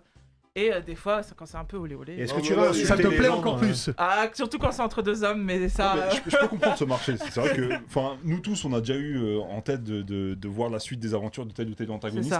Et on n'a peut-être pas les capacités à dessiner. Et protagoniste. Et il y en a qui le proposent. Et c'est vrai que là, tu vois, un spin-off sur l'eau, ça. Voilà, c'est des gens qui imaginent tel moment où on n'a pas vu, où Oda n'a pas. Parce que tu l'as lu, ça, là? Bien sûr que j'ai lu, j'ai tout lu. Ça ne va pas. Non, il est très soft. L'eau, il a une méduse sur la tête, là. C'est pas son chapeau. C'est bon. L'eau, là, il fait des trucs bizarres dedans. Et bah, c'est ça qui est beau. C'est qu'on peut imaginer plein de trucs. Que ce soit autant ce qu'on appelle du R18, j'ai pas besoin d'expliquer, que des trucs beaucoup plus soft. Et c'est vraiment un marché mais qui cartonne au Japon. Ça fait. J'ai trouvé une source, mais vu que j'avais pas la vraie source, quelqu'un qui était 50% des revenus. Je sais pas si c'est vraiment ça, mais c'est un marché extrêmement important pour les éditeurs qui comptent sur ça aussi par moment. Et comme a dit Greg, ils repèrent souvent des artistes là-bas. Là, tu vas aimer Doflamingo, il est sur une patte à un moment. C'est bizarre. Ouais. Et il y a vraiment du coup de tout. Ça va du manga au jeu vidéo, au drama CD, enfin vraiment pas mal de choses. Ça marche. Voilà, je vous laisse ça. Il kiffe, donc je vais laisser avec. Laisse-lui. Oui. Merci beaucoup, Ringo. On se voit la semaine prochaine. On se voit tout le temps. Moi, j'aimerais que tu sois là tout le temps. Il y a un McDo qui m'attend en haut. Bon, d'accord. Il est en train de refroidir. Fais attention, j'ai eu des problèmes avec un McDo la dernière fois. Mais vas-y, je t'en prie. On va essayer que ce soit pas pareil. Voilà, j'espère pour toi. À bientôt. À bientôt, Ringo. Ciao, merci. Bonne soirée. Bon McDo, putain, j'ai faim. Ah ouais, fais attention au McDo quand même. Ouais. Il y a des koalas. Il y a des koalas. Non mais j'ai vu en face là, vous avez un Viet et un Coréen. Exactement. Pas mal de Coréens. On va les inviter dans l'émission d'ailleurs. Si on peut manger gratos, ça peut être pas mal. Ça peut être cool. On va rester dans l'univers manga, mais sauf cette fois officiel, puisqu'on a une grande série ça fait à peu près 2 ans qu'on l'a fait maintenant, les moments les plus marquants dans les mangas, parce qu'il y en a tellement qu'on pourrait le faire à chaque émission. En vrai. C'est vrai. Et donc on va commencer avec toi d'ailleurs, Face. Là tout de suite en moments les plus marquants dans les mangas. C'est la partie 7, il me semble. J'ai choisi, je suis parti dans un manga de sport. D'habitude, je suis plus dans les shonen, etc. Là, je suis dans un manga de sport. Bon, je vous place le contexte. On est à Tokyo, ok? Les gars, c'est la finale de la Winter Cup. Vous savez de quoi je vous parle ou pas? Bah, la Winter Cup, c'est skateboard. Basket. Exactement, et on est dans Kuroko's Basket, la Winter Cup, donc c'est l'événement, la compétition de l'année qui va réunir tous les lycées, enfin tous les meilleurs lycées et qui va les interposer dans une compétition de basket. Et c'est un moment très spécifique, puisque là sur la finale, donc on a du coup le lycée de Serine qui affronte le lycée de Rakuzan. Je vous répète avec d'autres mots, le lycée de Kuroko et Kagami contre Akashi. Et c'est un moment qui m'a marqué parce que Kagami, donc il est à son prime. Ah ouais. Et là, il rentre dans la zone et il enchaîne les paniers. Sauf qu'il est face au meneur et au capitaine de la génération miracle. Non mais Akashi, c'est trop. Et il décide de lui donner une leçon. Il rentre lui aussi dans la zone et il va utiliser les yeux de l'empereur. Et c'est extraordinaire. Et franchement, ce moment-là, dans Kuroko, il est incroyable. Il le remet à sa place comme il dit lui-même. Et en plus de ça, il fait des tirades extraordinaires. À un moment, donc, du coup, avec son regard de l'empereur, il va les faire tituber, les faire tomber. Il leur dit quoi? Il leur dit, vous voir assis par terre ne me suffit plus. À genoux, bande de cafards. non mais Akashi, c'est trop parce que bande de cafards. des fois il s'arrête devant un mec, il fait un cross et le mec il tombe directement. Exactement. Il peut plus. Non, justement, après dans le moment il fait un cross, il fait une feinte comme s'il allait dunker, les autres ils sautent les bras, tu sais, pour le bâcher. Et il leur dit quoi? Bah tiens, ça va être là. Merde, c'était une feinte. Il leur dit quoi exactement? Attends, il leur dit. On arrive, les sous-titres arrivent. Attends, il pose son pied. Admettez votre impuissance, les bras au ciel. Non, vraiment des tirades extraordinaires. Donc voilà, c'était le moment, moi, dans Kuroko's Basket. C'est le meilleur match de... Ben oui, il est terrible ce match-là, il est extraordinaire. Vraiment, pour la finale de la Winter Cup. Pour une finale, c'est une dinguerie. Et Akashi, à un moment donné, on lui fait faire une passe qu'un joueur NBA a fait en plein match. C'est Jason Williams qui a fait ça, où il met la balle derrière le dos et il fait la passe avec le coude. Ouais, c'est une passe qui a été faite réellement pendant le All-Star Game c'est le 2000 ou 2001. C'est Jason Williams qui fait ça. Et quand j'ai vu Akashi faire ça, je me suis levé, j'ai dit c'est pas possible. C'est extraordinaire. Il y a plein de clins d'œil à NBA. Hein. Ouais, il y en a plein. Il y en a plein, mais cette passe-là, c'est quelque chose. Même l'histoire de la zone, c'est un état où tout athlète peut t'en parler, c'est un état mental et physique où tu te sens pousser des ailes, où tu te sens invincible, il y a l'adrénaline, où tu es capable de tout, ouais, exactement, c'est l'adrénaline qui monte, et c'est un état qui existe vraiment, et ça s'appelle la zone réellement, tu vois. Donc ils l'ont, je trouve, retranscrit à merveille, et Div qui est aussi sportif peut t'en parler, je pense, c'est quelque chose que tout sportif de haut niveau connaît. La zone, c'est... Alors tu fais quoi toi quand t'es dans la zone? Il met des KO. Quand tu es dans la zone, tu es dans des perfs que tu t'imaginais pas, tu vois, tu pensais pas capable de... Et puis tu sens plus la fatigue, t'as un cardio supérieur. T'as un second souffle qui arrive de nulle part, et puis tu soulèves plus lourd, tu cours plus vite.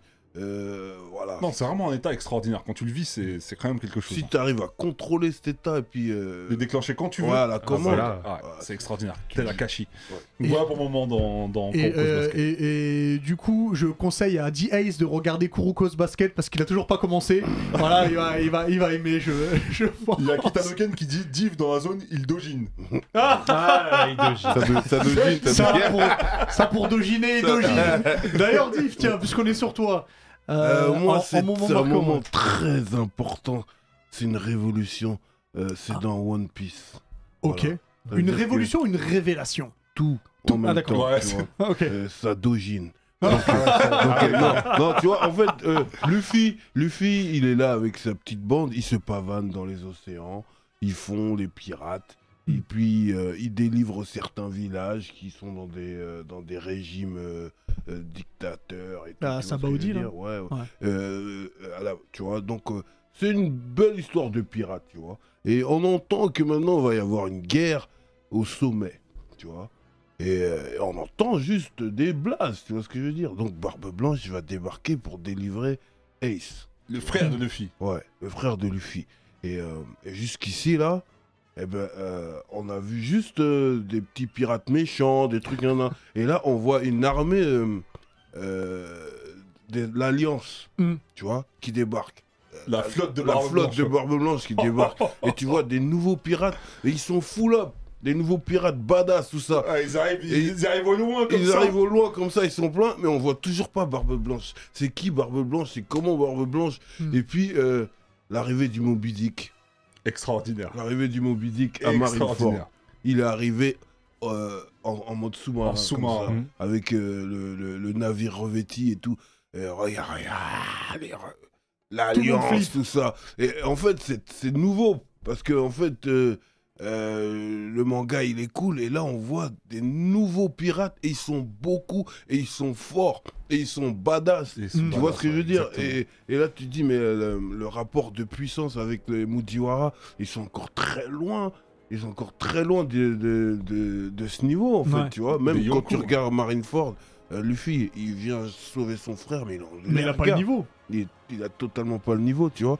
Et l'arrivée de Barbe Blanche avec le Moby Dick comme ça, là. Il sort de nulle part. C'est l'homme le plus fort du monde qui arrive. Le plus fort du monde. Et tu vois que toute la marine le craint. Tous ils tremblent, même les Akainu, les badass, même les badass ils sont là en train de faire ses louanges, tout ça. Théma. Non, c'est un grand moment. Ah, c'est un grand moment. Non, je suis d'accord. En plus, c'est vraiment un bail qu'on m'a pas spoilé. Tu l'as découvert, je l'ai découvert comme ça en live. Non, c'était extraordinaire. C'était une dinguerie l'arrivée du Moby Dick. Et puis quand il sort avec son bail et puis ça cape sur les... Non, Barbe Blanche. On sait qu'il y a un amour particulier pour Barbe Blanche. Elle t'a laissé un Dojin, hein. Un Dojin avec Barbe Blanche. C'est vrai, il y a tout dedans. Sinon, je ne lis pas. Hors de question. Mais très très très bon choix. Et très grand moment. Et très grand arc. Ouais, l'un des meilleurs. Le meilleur. L'un des meilleurs, on va pas se mentir. C'est vrai.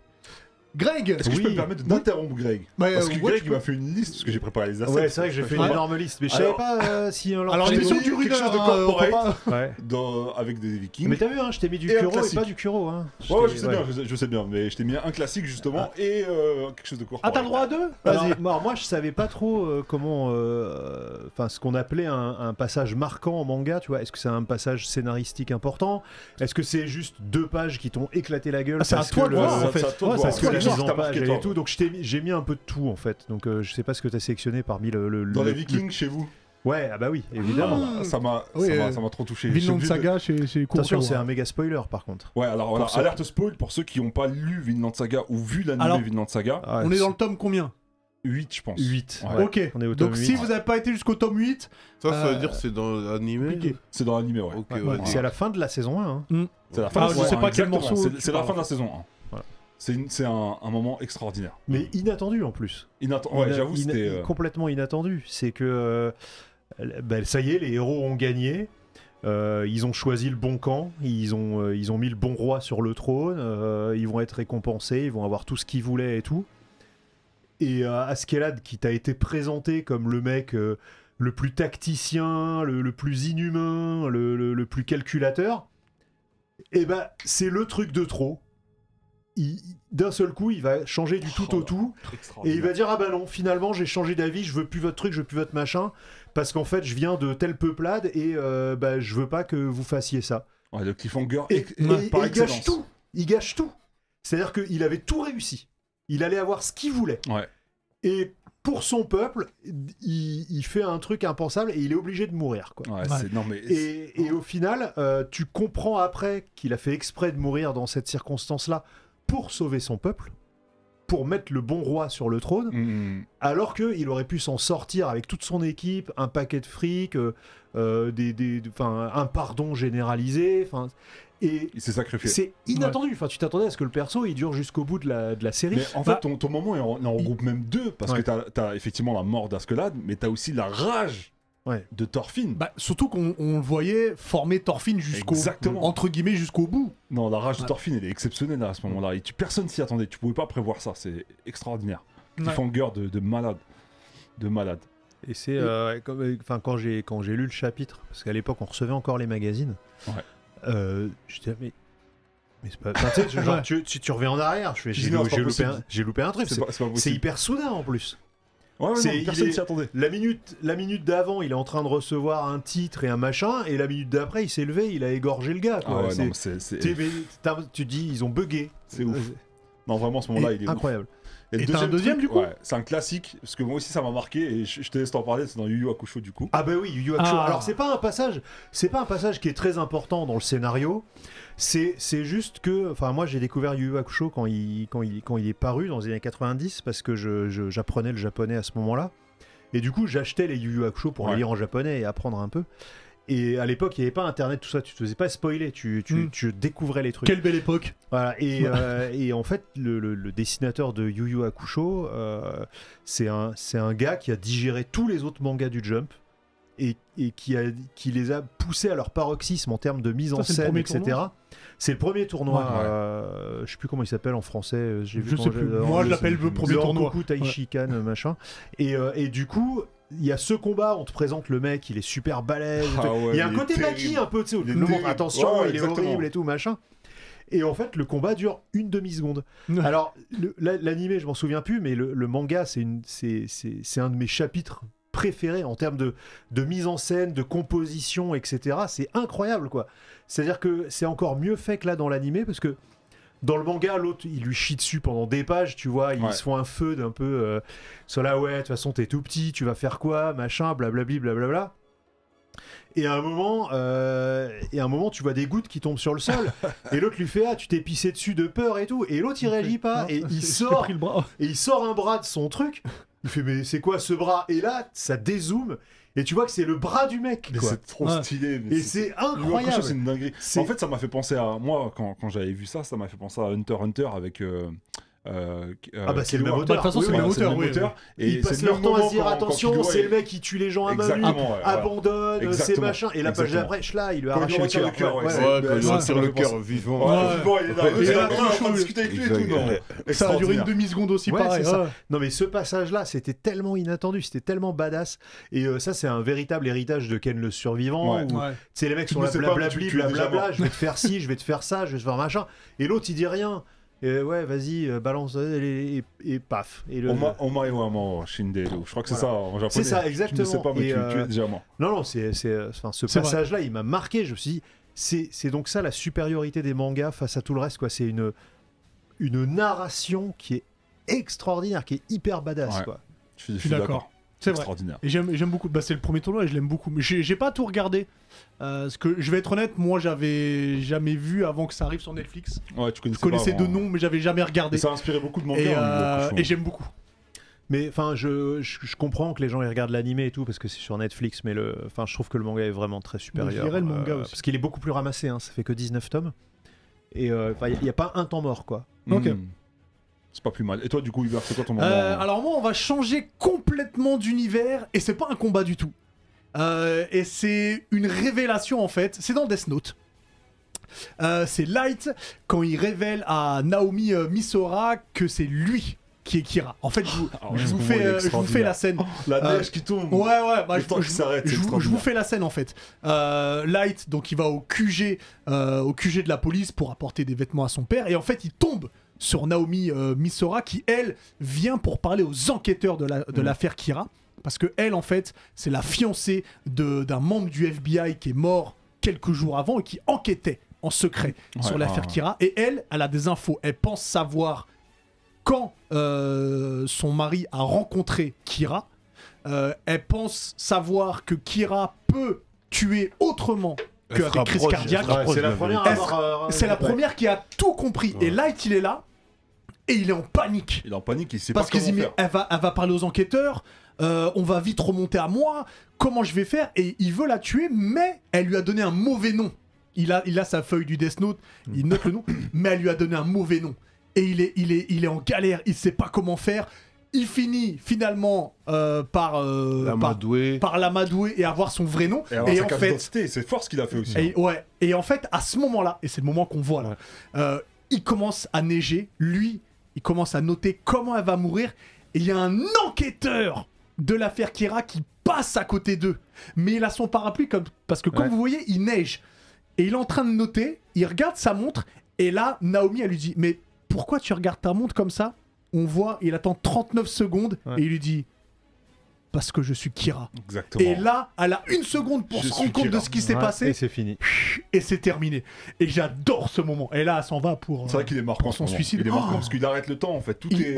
Et puis l'apparition de Ryuk derrière, c'était extraordinaire aussi. Non, puis tu sais, t'entends Ryuk qui gueulerie quand elle dit son nom. Et il est en train de comprendre que, ah mais d'accord, mais c'est un mauvais nom. Et je vais faire comment pour qu'elle me donne le vrai et tout. J'adore ce moment. Parce que de toute façon, Ryuk, lui, ce qui l'amuse, c'est que ce soit compliqué et que l'autre il en chie, quoi. Et puis surtout, tu lui dis, si tu veux, on peut échanger les yeux. vois, t'as la moitié de ta vie, mais tu sais qui c'est. Mais ce moment, je c'est vrai l'adore. que du coup, moi j'ai mis que des mangas, mais là, si vous me réinvitez, je mettrai des animés. Mais avec grand tu plaisir, seras c'est la maison. réinvité, Ah bah ouais. je te le dis. Bah, Donc, mais avec oui, un moment, enfin une Avec émission moment marquant pour les ouais, mangas. avec moment Mais c'est pas marquant. grave, on le garde Et pour là, quand du tu coup, veux. parce que là, il y a des trucs old school des années 70. Ouais. Avec grand qu'il faut- plaisir, voilà. Mais faut qu'on on- découvre ça. Avec grand plaisir. On a un autre manga à Kurokawa dont je vais parler, mais il me semble que c'était ton anniversaire il y a pas très longtemps. Mais oui, Vendredi, Vendredi, donc. exactement. Bon, un peu en retard du coup, bon anniversaire. Merci, Si, ça, merci toi, beaucoup. Sérieux. Est-ce que t'as quelque chose du coup J'ai un petit cadeau pour toi, Greg. C'est vrai. Parce qu'il il faut savoir Moi que j'aime bien les cadeaux. je Ah bah, réalise, ça, heureusement. excusez-moi, je réalise les Kuro Live qui est l'émission bimensuelle de Kurokawa. Hein. On parle d'actualité, de thématiques, etc. sur la ligne éditoriale de Kurokawa. Et la particularité de Greg qui anime de temps en temps ces lives-là, c'est qu'il arrive toujours avec des t-shirts incroyables. Mais On oui. en parlait tout à l'heure. Voilà, dont celui-là. Du coup, Oh non, c'est pas vrai. Oh là là. je te laisse le faire passer. Ah Hop, merci. tiens. Trop fort. Alors, bon, on a vu la marque, hein. C'est quoi Ouais, Bon, mais c'est pas grave. S'ils veulent nous. Oh là là, du One Punch Man, trop bien. Alors, montre-nous. Merci. Oh, Ah oui, il est C'est beau. important. Il est beau, il est beau. Donc on voit qu'on voit Saitama et. Il y en a un deuxième. Et donc, c'est classique. Ah, C'est le classique. c'est le Hunter x Hunter. C'est le Gon. Voilà. Oh là. Ah là, merci beaucoup, Fabuleux. ça me fait Je t'en très prie. plaisir. Je t'en prie, Greg, avec grand plaisir. Ah, il est top, Tu pourras c'est continuer le rituel des t-shirts Mais oui. extraordinaires dans le Kuro Live. Quand je reviendrai, je pourrais mettre. Écoute, je te ferai honneur. Alors, je peux pas mettre Hunter x Hunter pour le Kuro Live. Bah non, c'est normal. Mais One Punch Man, Soit corporate. Voilà, exactement. Mais One merci Punch Man, beaucoup. tu peux, je t'en prie. Il me touche énormément. Non, j'avais mis comics parce que je découvre que le Neketsu Show, c'est aussi le Boiling Blood Show. C'est vrai. On parle de comics Et des fois on est tout moelleux, on parle de filles sentiments. qui nous ont fait chavirer, on parle de plein de de choses. Neketsu Shamalo, peut-être. Et en parlant de Neketsu Shamalo, Ouais. et il y a un manga qui est chez Kurokawa Ah là là. et qui sort du coup le 10 mars, c'est Kilulu Kill Me. Extraordinaire. Alors, je vous fais le pitch parce qu'il est quand même extraordinaire. J'ai fini le tome 1 là, c'est extraordinaire. Franchement, Ok, donc, Ah, tu l'as lu, donc c'est- tu l'as ouais, lu en c'est- avance. ouais, le concept, C'est très important. Donc les 2 premiers tomes sortent le 10 mars. C'est l'histoire de Nemo Ayo, qui est un chirurgien, enfin un chirurgien hors pair et il dirige un C'est grand un groupe grand pharmaceutique. médecin, ouais. Et il tombe amoureux de cette fameuse Kiruru. qui tuait à gage. Mais lui, il le sait pas. Ouais. Et il apprend qu'en fait, elle est tueuse à gages. Mais il est amoureux d'elle, il veut la revoir absolument. Et il met Et des il se dit, contrats c'est sur sa simple. tête. Pour la revoir, j'ai qu'une seule solution. Je vais mettre un contrat sur ma tête pour qu'elle vienne me tuer et que je puisse enfin la voir. Passer du C'est-à-dire temps que avec quand elle. ils vont se voir, c'est uniquement quand elle va venir pour le tuer. C'est le pitch de départ. J'ai pas encore lu le tome, mais ça me plaît de ouf. Alors, faut savoir c'est une sorte de Tony Stark, tu vois. Il est à Ouais. la tête de Ouais, la ouais. technologie, à la pointe de la Et il est technologie. extrêmement riche, c'est un beau gosse et tout. Donc voilà, Et donc il va se faire tuer en fait dans les différentes histoires, mais sauf que lui, il va anticiper les choses, il va se créer des organes artificiels, il va anticiper de sorte à ce que Parce qu'il peut se recoudre et tout. parce ouais, qu'il sait- enfin, ouais. voilà, il y a une technologie très très Ouais, voilà. accrue. En fait, c'est l'équivalent du Jeff Bezos, mais de la médecine. Ouais. Donc, Ouais. je crois que c'est la deuxième ou la troisième histoire où il s'est pris genre 40 coups de couteau et il rentre à son appart et il y a son pote qui est là. Mais pourquoi comment t'as fait pour être dans cet état-là et tout? Et tu vois qu'en fait, ils ouvrent une porte et t'as un labo, il a cloné tous ses organes. Ah ouais, d'accord. Voilà, il a inventé une technique de greffe de peau C'est exceptionnelle. Donc extraordinaire. il a pas de séquelles et tout. Et Non mais le pitch me plaît. Et ce qui est drôle, c'est que du coup, au début, tu te dis ouais, bon bah il va juste survivre à chaque truc. Mais sauf que elle déprime en fait. Enfin, elle tombe en dépression parce que elle dit ouais, bah, c'est un petit mec en cravate. et Attention, t'arrives faut même pas tout à nous dire, on n'a pas T'arrives encore. même pas à ouais. le tuer quoi. Donc Faut pas tout nous lui, dire. il est ouais. content parce que il met toujours en place des stratagèmes pour survivre à chacune de leurs rencontres. Mais elle fait. Elle est mais frustrée. mais il me saoule Elle est quoi. frustrée. Ouais. Oh, donc ça sort le 10 mars. Si vous êtes sur YouTube, et Et bah les deux c'est premiers déjà tomes, sorti. c'est ça qui est Les cool, 2 premiers parce que tomes souvent on a que le sortent premier tome et le 10 on est mars. frustré. On va parler un peu de toi, Greg. Ouais, merci. Bah, merci à toi Bah non, mais d'être là. c'est la modestie et la Oh, politesse, tu c'est- vois. c'est Merci sympa. de vous intéresser Et à moi. toute première question, la question la plus importante, comment tu es tombé dans les mangas, toi? Bah, c'est très très basique, hein. Évidemment, à force de regarder des dessins animés japonais, tu as une appétence pour la manière dont tu conçois le divertissement. C'est-à-dire Mhm. que moi, donc c'était mon anniversaire, donc j'ai eu 47 ans, donc je fais partie de la génération Goldorak, tu vois. Donc, D'accord. en 1978, quand Goldorak débarque, j'ai 3 ans et demi, et Goldorak, c'est vraiment la révélation de tous les gens de ma génération, parce que jusqu'à présent, on te faisait croire que les dessins animés, c'était forcément un chat qui courait après une souris. Et bon, c'était sympa, hein, moi j'aimais bien, il n'y a pas de problème. Et Jerry. Mais tu sais, tant que t'es pas allé dans la mer, la piscine, tu trouves ça profond, quoi. Et d'un seul coup... C'est vrai. Mais non, c'est vrai. Moi, je m'attendais pas à ça, mais ouais, ok. Et d'un coup, je vois un robot géant qui pète des immeubles à coups de poing. Mais on m'a menti toute ma vie, en fait. C'est ça, le dessin animé. Et derrière, il y a eu la bataille des planètes, Albator. Enfin, tu vois, j'étais un garçon, donc j'étais ouais, Candy, c'est pour les filles et tout, mais c'était quand même la chialance. Et t'es là, mais il n'y a jamais un dessin animé qui m'a fait pleurer avant, tu vois. Princesse Sarah. Et voilà, Princesse Sarah qui arrive plus tard. Je me souviens, j'avais les oreillons quand Princesse Sarah est diffusée la première fois. Ou Rémi sans famille. Rémi sans famille. Princesse Sarah, j'avais 39 de fièvre parce que j'avais les oreillons, c'est une maladie qui t'assomme. Ouais. Et je faisais je délirais, tu sais, quand t'as trop de fièvre, tu délires et tout. J'étais dans mon lit, la nuit, je voulais me lever pour aller apporter à manger à Princesse Sarah et tout.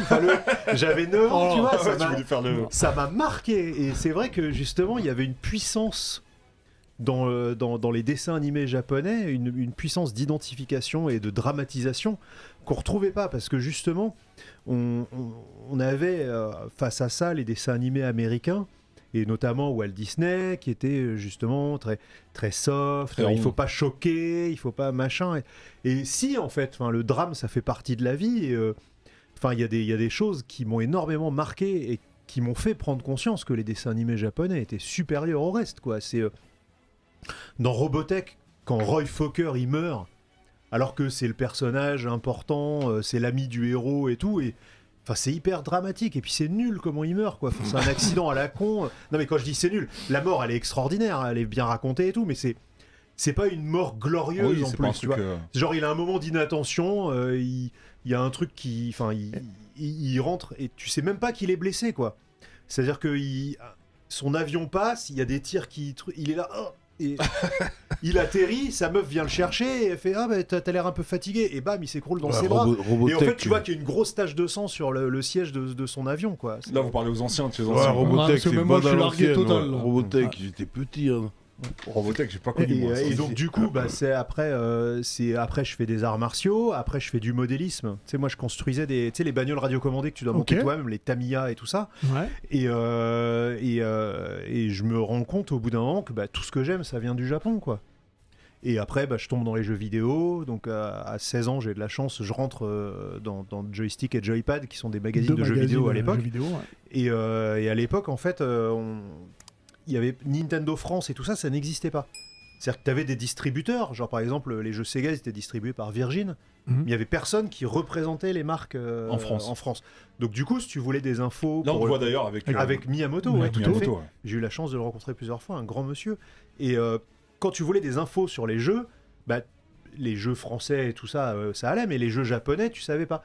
Et les sources d'information des magazines à l'époque, c'était de récupérer les magazines japonais qui arrivaient dans les librairies japonaises à Paris. Parce qu'il y avait pas Internet à l'époque. Hein. Moi, je parle du début des années 90. Et moi, je rentre dans ces magazines, j'ai 16 ans. Donc, je passe mon bac pendant que je joue à Final Fantasy VI, tu vois, c'est pour te dater un peu le truc. Ouais. Et après, une fois que j'ai le bac, je dis, j'ai déjà un boulot vu que je bosse dans la presse. Donc, je fais... Et je dis non, quand même, je vais faire des études, on sait jamais. Et je dis, je vais apprendre le japonais. Parce que ça me sert dans mon travail, parce qu'on reçoit les magazines japonais et qu'on est là avec son dictionnaire de kanji. Ah, comment il s'appelle ce jeu Metalugia. Et voilà, c'est ça, Metalugia. Voilà. Et donc, du coup, pour jouer au RPG en japonais et tout, parce que faut aussi, les gens qui nous écoutent sont très jeunes, je pense, mais c'est une époque où les jeux sortent au Japon et ils sortent en français 2 ou 3 ans plus tard. Donc, c'était intéressant de faire les jeux en japonais à l'époque, quoi. Et donc c'est comme ça que j'apprends le japonais, le divertissement, enfin du coup la pop culture japonaise m'intéresse, mais c'est vrai que je suis plus jeux vidéo, mais il y a énormément de jeux vidéo qui sont tirés de mangas. Ouais. Donc du coup je me mets à lire des mangas pour comprendre d'où sont tirés les jeux, etc. Et puis voilà, après, évidemment, avec les échanges, je vais au Japon plus souvent.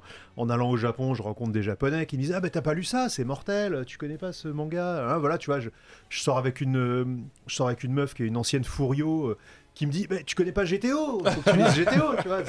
Et c'est comme ça que je me fais ma culture. Et j'aime beaucoup le manga parce que c'est un style de narration qui m'a accompagné toute ma vie, en fait. Ok. Ouais. Et bah du coup, on est sur les mangas. Comment a commencé l'aventure, j'ai envie de dire, Kurokawa? Bah justement, c'est complètement par hasard. C'est-à-dire que j'étais je travaillais donc dans les magazines Joypad, PlayStation Magazine, etc.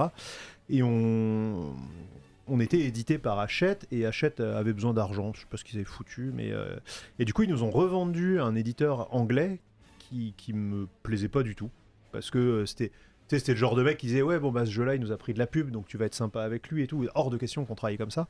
Donc j'ai démissionné, et puis j'étais un peu en galère. Moi j'étais en train de devenir scénariste pour des séries AB, tu vois. Ok. Comme quoi. AB Productions. Ouais, attention, je suis un grand fan des séries AB. Hein. Attends, là, les deux, là Ah ouais. Attention, moi, je suis alors c'est une série qui n'a jamais été produite en fait. C'est dommage, elle aurait été très bien. C'était pour une chaîne qui n'existe plus. Une chaîne qui s'appelait XXL. C'était une chaîne, pour les adultes. À l'époque où il y avait, enfin c'était en 2000, c'était début des années 2000. Je sais pas si vous vous souvenez, c'était la folie des chaînes du câble. Ouais. Tu sais, il y avait Télésat, il y avait, ils ont les Canalsat, il y avait tout le truc SAT. Et donc du coup, il fallait de la production française là-dessus. J'écrivais des séries. Au final, la série s'est pas faite, mais bref, je vivotais à droite à gauche, quoi. Et en fait, il y a une maison d'édition qui s'appelait Univers Poche, qui faisait donc des livres de poche, donc Pocket, etc. Et le patron, en fait, c'est un qui s'appelle Jean-Claude Dubost. Enfin, il est plus patron, il est à la retraite maintenant, mais c'est un monsieur qui était très connu dans l'édition jeunesse. C'est lui, dans les années 80, qui fait venir en France les livres dont vous êtes le héros. Oh, j'adore. Tu connais ça? Bah, évidemment. Genre, si vous ouvrez la porte, allez, page 28. Faut que tu viens avec les dés. C'est lui qui découvre ça aux États-Unis, qui ramène ça en France. Et Netflix a repris ce système-là sur des séries interactives maintenant. Tout à fait. Putain, c'est génial ça. Et après, pareil, donc il fait ce coup-là dans les années 80. Donc tu dis respect. Dans les années 90, c'est lui qui ramène Chair de Poule en Chair France. De Poule, c'est lui. C'est lui aussi. Voilà. Donc tu vois, le mec, il a une vision. Voilà. Et donc début des années 2000 arrive, il dit. Voilà, nous on fait des livres de poche, le manga ça rentre dans la poche, et les jeunes là ça marche bien, il nous faut du manga. Et le truc c'est qu'ils n'arrivaient pas à trouver quelqu'un qui parle japonais. Donc de dépit, pendant 2 ans ils ont cherché, ils n'ont pas trouvé. Et ils vont demander au... Alors à l'époque c'était le directeur des librairies albums. Vous connaissez les librairies albums? Non, ça me parle pas. C'est un ensemble de librairies dans Paris. Aujourd'hui c'est Momi Manga. D'accord. Mais ça s'appelait Album. Et donc ils étaient spécialisés dans les comics, mais ils faisaient aussi du manga. Et donc ils demandent, tu connais pas quelqu'un qui parle japonais? Donc le patron d'Album, il va demander à ses vendeurs. Et moi tous les samedis je squattais chez Album, tu vois. Donc avant, enfin voilà, les geeks, nous on allait au magasin, comme nous, discuter avec Gastor, voilà, Fnac, voilà, et puis on squattait, on discutait avec les vendeurs et tout. Genre, t'as vu l'épisode de Buffy cette semaine? Enfin voilà quoi, ce genre de truc. Attends, putain, Greg, je sais pas à quel point je défends cette série bec et ongle, personne n'aime. Mais continue, vas-y. Et donc du coup, bah forcément, ces vendeurs ils disent bah si, Greg, il parle japonais et tout. En plus, il a pas de boulot en ce moment. Et du coup, un jour, mon téléphone sonne. Je suis allô, oui, bonjour. Oui, bonjour, je suis le président des éditions, machin. Vous avez rendez-vous, voilà, je vous ai... Non, c'est même pas, non, c'est le directeur de la librairie. Il fait bonjour, je suis le directeur de la librairie Album. Je fais ah merde, non, oui, je vous ai emprunté des bouquins, je vous les rends et tout. T'as flippé. Ouais, non, mais tu vois, une fois, j'avais dû genre emprunter un bouquin et puis j'avais oublié de le rendre. Hein. J'étais là, oui, non, pas de problème. Et le mec m'a dit ouais, voilà, il y a mon ami Jean-Claude Dubost là qui veut lancer des mangas, donc je vous ai pris rendez-vous, mettez une chemise et allez-y. Et t'as mis dans le bon direct, c'est beau. Donc bah voilà, j'ai mis une chemise, j'y suis allé et j'étais directeur. Voilà. C'est fou. Tu te rends compte? Non mais c'est... Il suffit de mettre une chemise et de parler japonais, et ça c'est beau. Ah non mais c'est ça shonen en fait, ton histoire c'est un ça shonen. m'est tombé dessus quoi, vraiment. C'est un manga enfin je mesure ma chance, j'ai vraiment eu énormément de chance. J'ai toujours eu la chance de bosser dans les trucs que j'aime. Donc c'est vraiment... Et Kurokawa ça veut dire Fleuve Noir. C'est pas une ville au Japon? C'est une ville au Japon. En fait, alors Kurokawa, c'est aussi un nom commun, on va dire. Enfin, ça peut être un nom de famille. En fait, à la base, il y avait les éditions Fleuve Noir. Ok. C'est une maison d'édition qui existe en France depuis les années 50. Et elle était très connue parce que justement, ça s'appelait Fleuve Noir, parce que dans les années 50 et 60, c'est une maison d'édition qui faisait...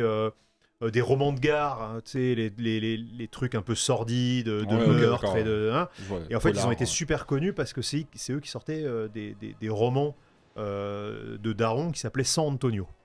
qui étaient mais des il y a eu histoires... un film avec Gérard Depardieu. Tout à fait. Et San Antonio, en fait, il y a plus de 100 bouquins.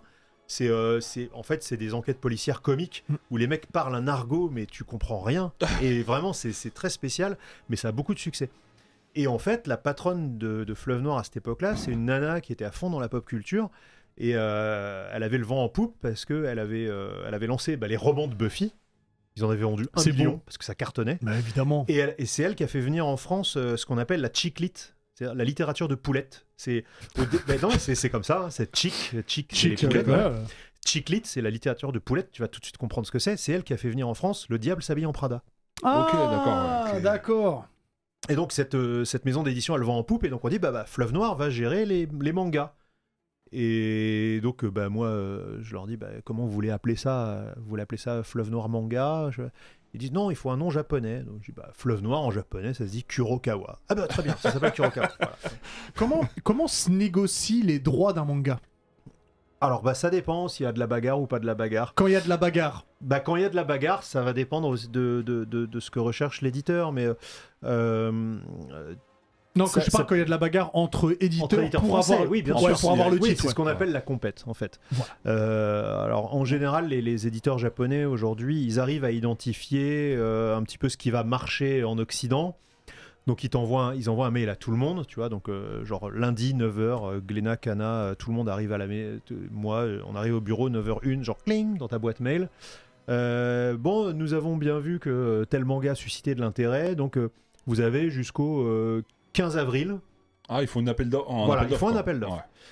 Et alors, ils peuvent choisir celui qui a mis le plus d'argent, mais pas forcément. Ils vont aussi choisir celui qui est le plus audacieux ou celui qui est le plus pertinent. Ça m'est arrivé déjà d'avoir des mangas, j'étais pas celui qui avait mis le plus d'argent, mais j'étais celui qui avait eu les meilleures idées de promotion. D'accord, donc vous leur faites un dossier carrément. Oui, bien sûr. Avec une stratégie, tout ce qui c'est un appel d'offres. Ah ouais. Tout comme quand la France, elle dit j'ai besoin de 10 avions de chasse, t'as Boeing, tout ça, machin, qui arrive, nous on a fait ça, nous on a fait ça. Là, t'as Kodansha qui dit le prochain manga du dessinateur de Hippo, Glénat, il arrive, il dit moi je vais faire des t-shirts, Kana il dit moi je vais faire des posters, Kurokawa il arrive, il dit moi je vais ramener Mike Tyson, et c'est vous qui l'avez, tu vois, c'est ce genre de... Ça c'est clair que c'est un bon argument. Là, tu dis oui. Voilà. J'ai une dernière question. Ouais. Et c'est la question la plus importante de l'émission, peut-être l'histoire du Neketsu Show. Ouais, oh là. Slip ou caleçon, non? Alors ça aurait pu être ça, mais moi, sur ton Insta, ouais. Tu mets tes figurines. Oui, bien sûr. En combat, en position. Je fais de la toy photographie. Voilà, exactement. Donc ma question est la suivante. Combien est-ce que tu as de figurines? Environ. C'est compliqué. Au millier près. Je peux pas répondre à ça parce que il y en a. J'ai bien ça non plus. Non mais c'est fou quand même. Ça t'aide. Il y en a beaucoup. Avant, j'en avais pas tant que ça, et quand j'ai commencé à faire de la toy photographie, au début je photographiais celle que j'avais, et au bout d'un moment quand tu fais de la toy photo, tu te dis putain, si j'avais tel personnage je pourrais faire tel truc, si j'avais tel personnage je pourrais faire telle mise en scène, et tu commences à acheter alors t'achètes les jouets qui te plaisent, mais t'achètes aussi les jouets où tu te dis là je pourrais me faire une belle photo. Tu vois là par exemple, en venant je suis allé chez Micromania, on peut faire de la on peut citer bien sûr. Tu peux, y a pas de problème. Il est où? Alors tu fouilles dans ton sac. Ah oui, dans mon sac. Voilà. Là. J'ai acheté ce robot, donc il y a un robot Star Wars, c'est les drones, tu sais, qui surveillent la planète de glace dans l'Empire contre-attaque, parce que j'ai envie un jour de faire une photo avec mes figurines dans la neige. D'accord. Et si je mets ce truc-là, ou alors sur du sable, et je me dis, si j'ai ce robot-là, ça va être... mais du coup, combien, à une estimation, combien est-ce que t'en as? Je sais pas, attends, Est-ce que c'est plus de 500? Ah non, j'en ai pas 500. Non. Non, j'en ai pas. Enfin, après, ça dépend, parce que si tu comptes les jouets que j'avais étant enfant. Non, je pense que si, que tu fais. Attends, parce que. Parce que avant de faire de la photo. Parce qu'aujourd'hui, pour faire de la photo, je collectionne les figurines au format 1/12e. Elles sont plus grandes.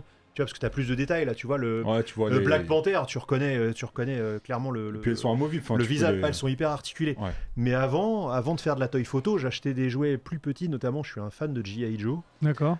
Si, les G.I. Joe, putain, mais je les achetais par dizaines, quoi. Tu sais, pour faire pour faire des troupes, quoi. Donc, je dois... Plus de 500, non, peut-être pas 500, mais 300, un truc comme ça. Ça fait tirer. C'est pas mal. Et puis là, tu comptes les figurines, mais il y a aussi les véhicules. Tu vois, en ce moment, sur Vinted, j'achète beaucoup de motos. à l'échelle des personnages Ok. pour pouvoir faire des photos un peu différentes. Voilà. Donc du coup, vous savez quoi offrir à Greg pour son Pour anniversaire? ouais. Des figurines et des t-shirts. Voilà. Et tiens d'ailleurs, suivez-moi sur Instagram. Bah, Parce que ouais, mon rêve, c'est de carrément. devenir influenceur jouet Instagrammeur. et de recevoir des jouets, tu vois. C'est Voilà. Golden Greg. Golden Greg underscore. De toute façon, on va le mettre. Merci. Un petit coucou à Bandai, d'ailleurs, s'ils veulent, s'ils veulent veulent envoyer faire un des partenariat. On a un quiz. Oui. J'ai préparé un quiz. Alors, un quiz pop culture. Allez, Je let's go. t'explique les règles. Il y a 10 questions. T'as pas le droit de répondre avant que j'ai terminé de poser la question. D'accord. Et surtout, tu peux pas répondre 2 fois à la même question. Si t'as Si t'es trompé, buzzé, c'est fini pour si toi. t'as buzzé, t'as trompé, eh bah c'est pas bon. Mhm. Est-ce que t'es prêt? Ouais. Est-ce que vous êtes prêts, messieurs? On est prêt. Alors c'est parti. Dans la série Malcolm, quel est le nom du premier frère? Il faut buzzer si tu veux. Ouais. Oh, Jeff. Non.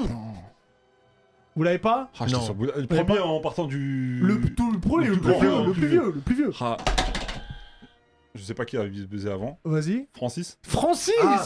Oh, t'as pas regardé le chat, Non, hein? non, Ok, d'accord. I promise. Ok, non, on n'a pas le droit de regarder le Ah oui, chat. parce que j'avais Ouais. oublié qu'il y avait le chat. Mais bon. Dans ouais, My Hero Academia, quels sont les alters de Shoto? C'est moi, Non, non. non, c'est là, moi. c'est là, c'est là. Le feu et la glace. Le feu et la glace. Oh, t'es chaud aujourd'hui, Face. Dans quel film Mac Tyson affronte Donnie Yen? Ip Man 3. Ip Man 3. Diff, le jeu a commencé. Quel est le nom du manga de Tiers-Monde? Le vent, là. Non. Qu'est-ce qu'il raconte Nako? Nako. oui.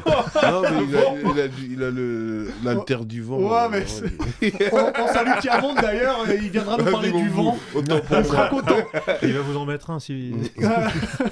Qui a forgé l'anneau du Seigneur des Anneaux? Les elfes. La personne. Ah putain, il te faut Ah le non, nom. ouais, c'est qui a putain. forgé? Oh, Sauron. Ben, Sauron. Ah oui, c'est Sauron. Bah ouais. En fait, il m'a fait bugger avec les elfes. Bah non. Hop, hop, hop. Dans Full Metal Alchemist, Ouais. quel est le nom de famille des frères Edward et Alphonse? Putain. On l'a dit tout à l'heure en plus. Henrik. Non. Presque. Ulrich. Non. Elric. Elric. Exactement. Ah putain, si j'avais perdu sur ça. Disponible chez Kurokawa. Chier.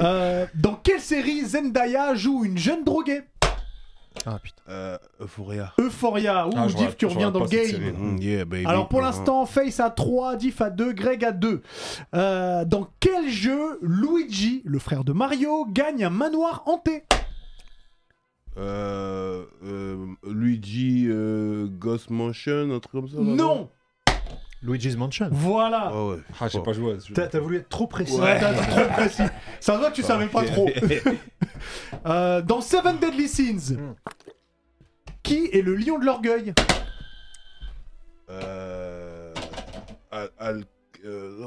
Non. Escanor. Escanor. ouais. Il a Respecte dit, son arrivée. ah, Je sais pas comment. J'allais dire Albatros. Alors, Albatros. Alors, on est sur la 10e question, c'est simple. Greg, soit tu peux égaliser, Ouais. soit Face, tu remportes. D'accord. Quel est l'écrivain très célèbre qui a aidé au scénario du jeu Elden Ring? Georges Martin.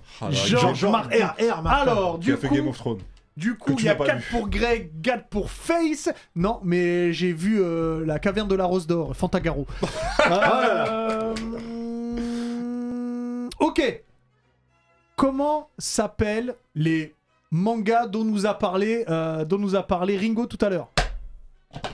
Sadojin. Non, mais Sadojin. non, c'est pour C'est Greg qui a Oh, buzzé. C'est Dojinshi. les dojinshi. Ah oui. Exactement. Eh ben Greg, tu as gagné. Ah, merci. Pour la première Bravo. fois que tu as gagné le Félicitations. quiz Merci, Pop merci. Culture. Bravo. Pourtant j'ai eu peur hein, parce que la Tu- question sur Malcolm, j'étais là oula. Ah, Attends, ça j'ai pas vu ça tu, depuis tu 15 reviendras ans. défendre ton titre. Merci, merci. Et tu sais qu'il y a quelqu'un qui en a fait des quiz dans cette émission. Ouais. Qui a jamais Énormément. gagné. Mais il en a Malheureusement. C'est le- jamais gagné. C'est le. C'est notre usher du jeu vidéo. Il est là. Oh, regardez-le. C'est Alix pour la chronique bonus stage. Oh non, mais quelle enquête déhanchante. Oh là là, mais c'est incroyable. Non. Ouais, comment tu vas, mon cher Alix? Et toi, comment ça va mieux? Bah ça va mieux, tu m'as superbement remplacé, j'ai failli perdre mon poste. Ouais, il a assuré, hein, Face, il m'a dit j'hésite à te garder. T'as failli, moi j'ai des conversations WhatsApp, c'est plus que failli. Ah, bah je sais. Pose-toi les bonnes questions. Ah, ouais, je sais, je vais me remettre en question. Exactement. Comment ça va, monsieur? Bah, j'ai gagné, donc ça va. C'est une phrase qu'il n'a jamais dite. Voilà, Oh là là. Évidemment, le bonus stage, c'est le moment où je vous parle un petit peu de l'actu jeux vidéo. Et une actu, évidemment, chez Kurokawa, notamment la partie Kuropop qu'on connaît bien, c'est Street Fighter. Il a sorti 2 bouquins dessus, un qui est très lié aux coulisses, l'histoire des personnages, un autre notamment sur la qualité des dessins, l'explication pourquoi on a choisi de dessiner et de créer tel ou tel personnage, pourquoi il y a des personnages brésiliens, etc.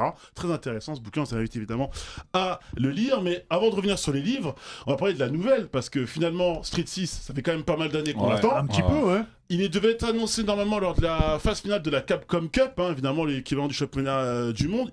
La compétition a été cancel, donc c'est un système de... Comme la culture. De World Tour un peu invitationnel et... C'est nul, Hubert. C'est nul. Franchement, je vais te le dire, je m'arrête dans ma chronique pour te dire que c'est nul. Non, vas-y, continue, et je connais en du coup, retard. présentation de... Il y a eu un compte à rebours sur le site de Capcom, et un matin, on a eu droit à un petit trailer qu'on va pouvoir nous jouer, évidemment. Ah, la vidéo marche pas. Très bien. La vidéo marche pas. Bon, je vais le faire sans... Est-ce que tu peux nous le mimer? Ah ouais, je peux te le mimer. Vas-y, mime-le. Je peux pas te mimer parce que j'ai pas les orteils de Ryu. Mais en gros... c'est compliqué, hein. Il a un steak par orteil. Ouais, il a un IMC de 400. En gros, c'est exactement. En gros, tu vois une courte vidéo, c'est très court, avec un tout nouveau logo pour Street Fighter. Que je ne valide que pas du beaucoup tout. de gens ne valident pas, qui fait très e-sport, mais qui fait très pompé sur pas mal de logos qu'on connaît.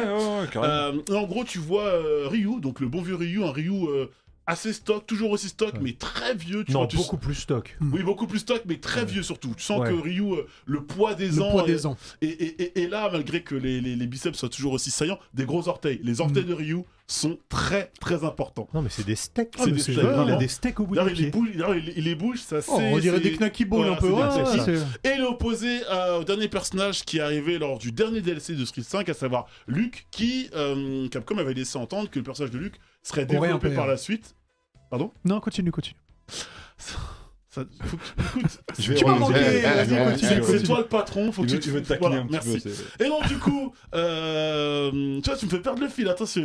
Donc du coup, Ryu sera opposé à Luke, enfin c'est ce qu'on suppose en tout cas par rapport à ce trailer. Pas plus d'infos, à part que l'on sait qu'on aura des infos cet été. Moi, je misais beaucoup sur évidemment l'Evo, qui normalement doit toujours se tenir cet été. Pas sûr que ce soit présenté lors de l'Evo. Je te coupe juste, pour les autres vidéos, il n'y a pas de problème. Okay.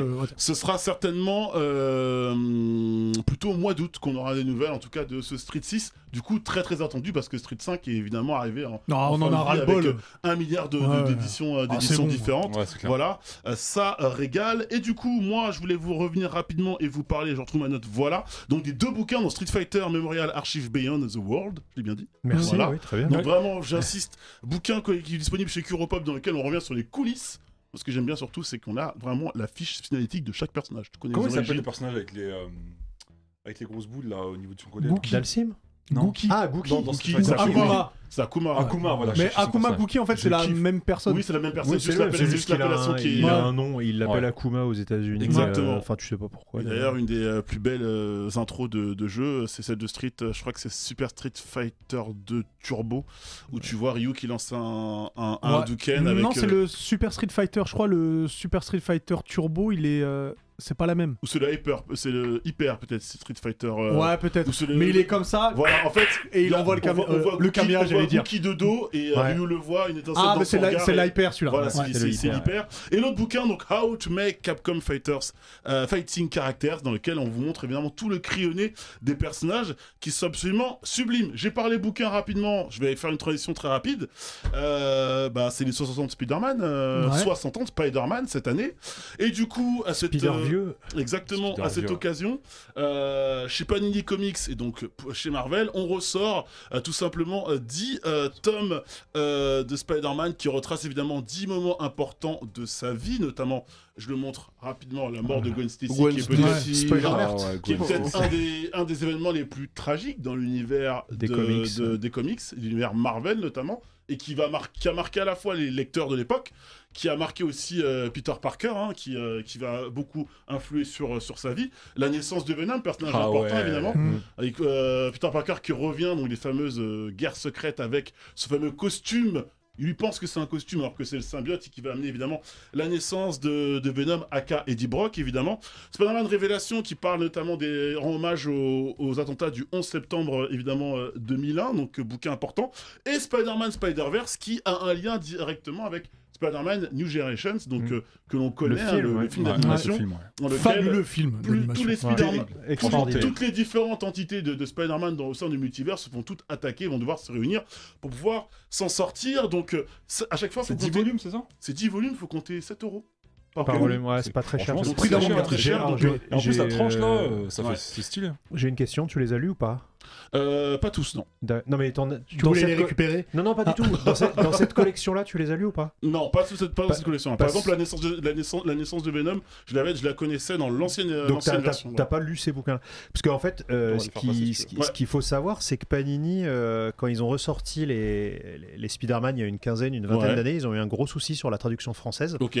C'est-à-dire qu'ils les ont fait traduire par une traductrice. Donc t'es en train de dire que le bouquin que j'avais lu à l'époque n'était pas forcément bien traduit, peut-être. Tu sais, les jaunes là, les gros jaunes épais à 35 balles. Ouais. Et en fait, il y a eu pas mal de polémiques autour de la traduction parce que justement, ils ont fait traduire ça à une nana qui voulait retrouver l'ambiance des années 60. D'accord.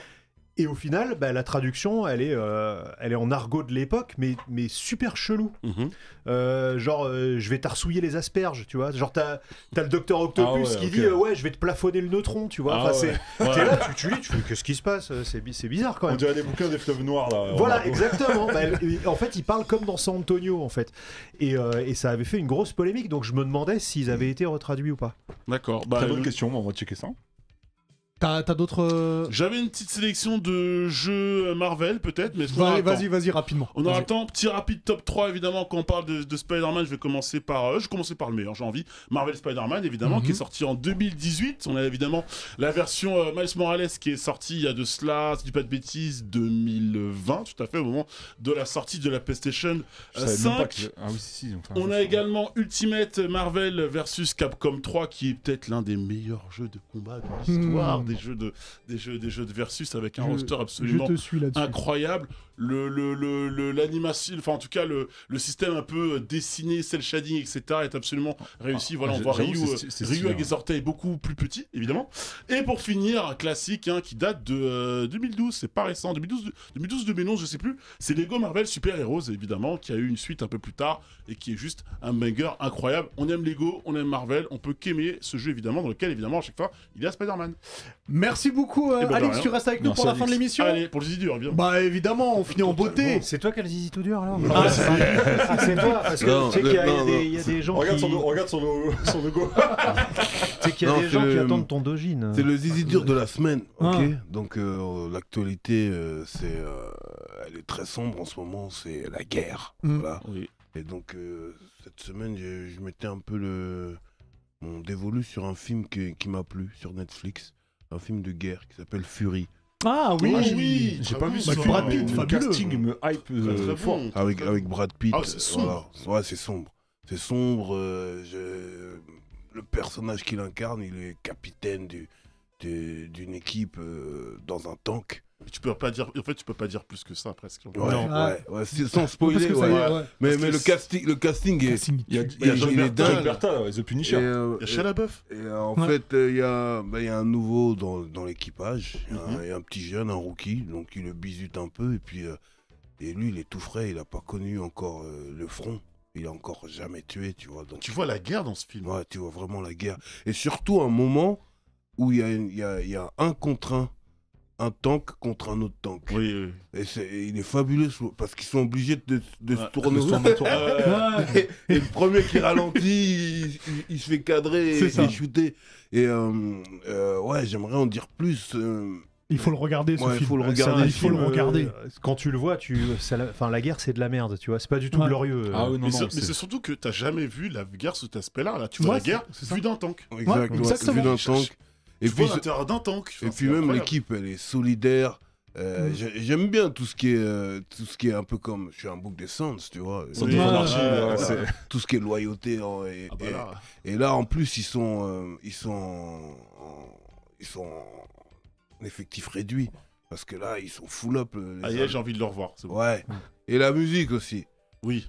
La musique, elle est formidable. Alors, je sais pas si ça t'a fait ça. Moi, je trouve que le film, il pue quand tu le regardes. Tu sais, ça sent la transpi, ça sent d'accord. Les mecs. Ils sont la guerre. C'est sale. C'est poisseux. C'est sale, t'as du charbon sur toi, clairement. Tu vas te laver, quoi.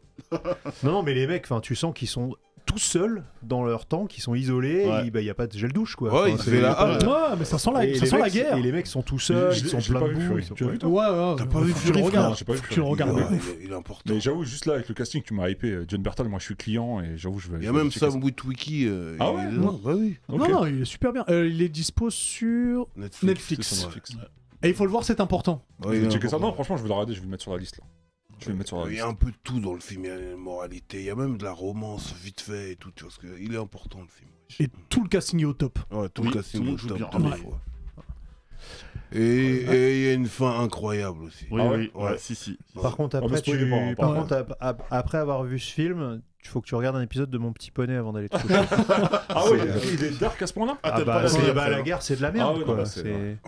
Du coup, merci Diff. Merci pour le zizi dur. Merci Alix, merci Face, merci Arigo, merci à Max, merci à toi Greg. Merci de m'avoir invité. Venu, je rappelle, directeur des éditions Kurokawa.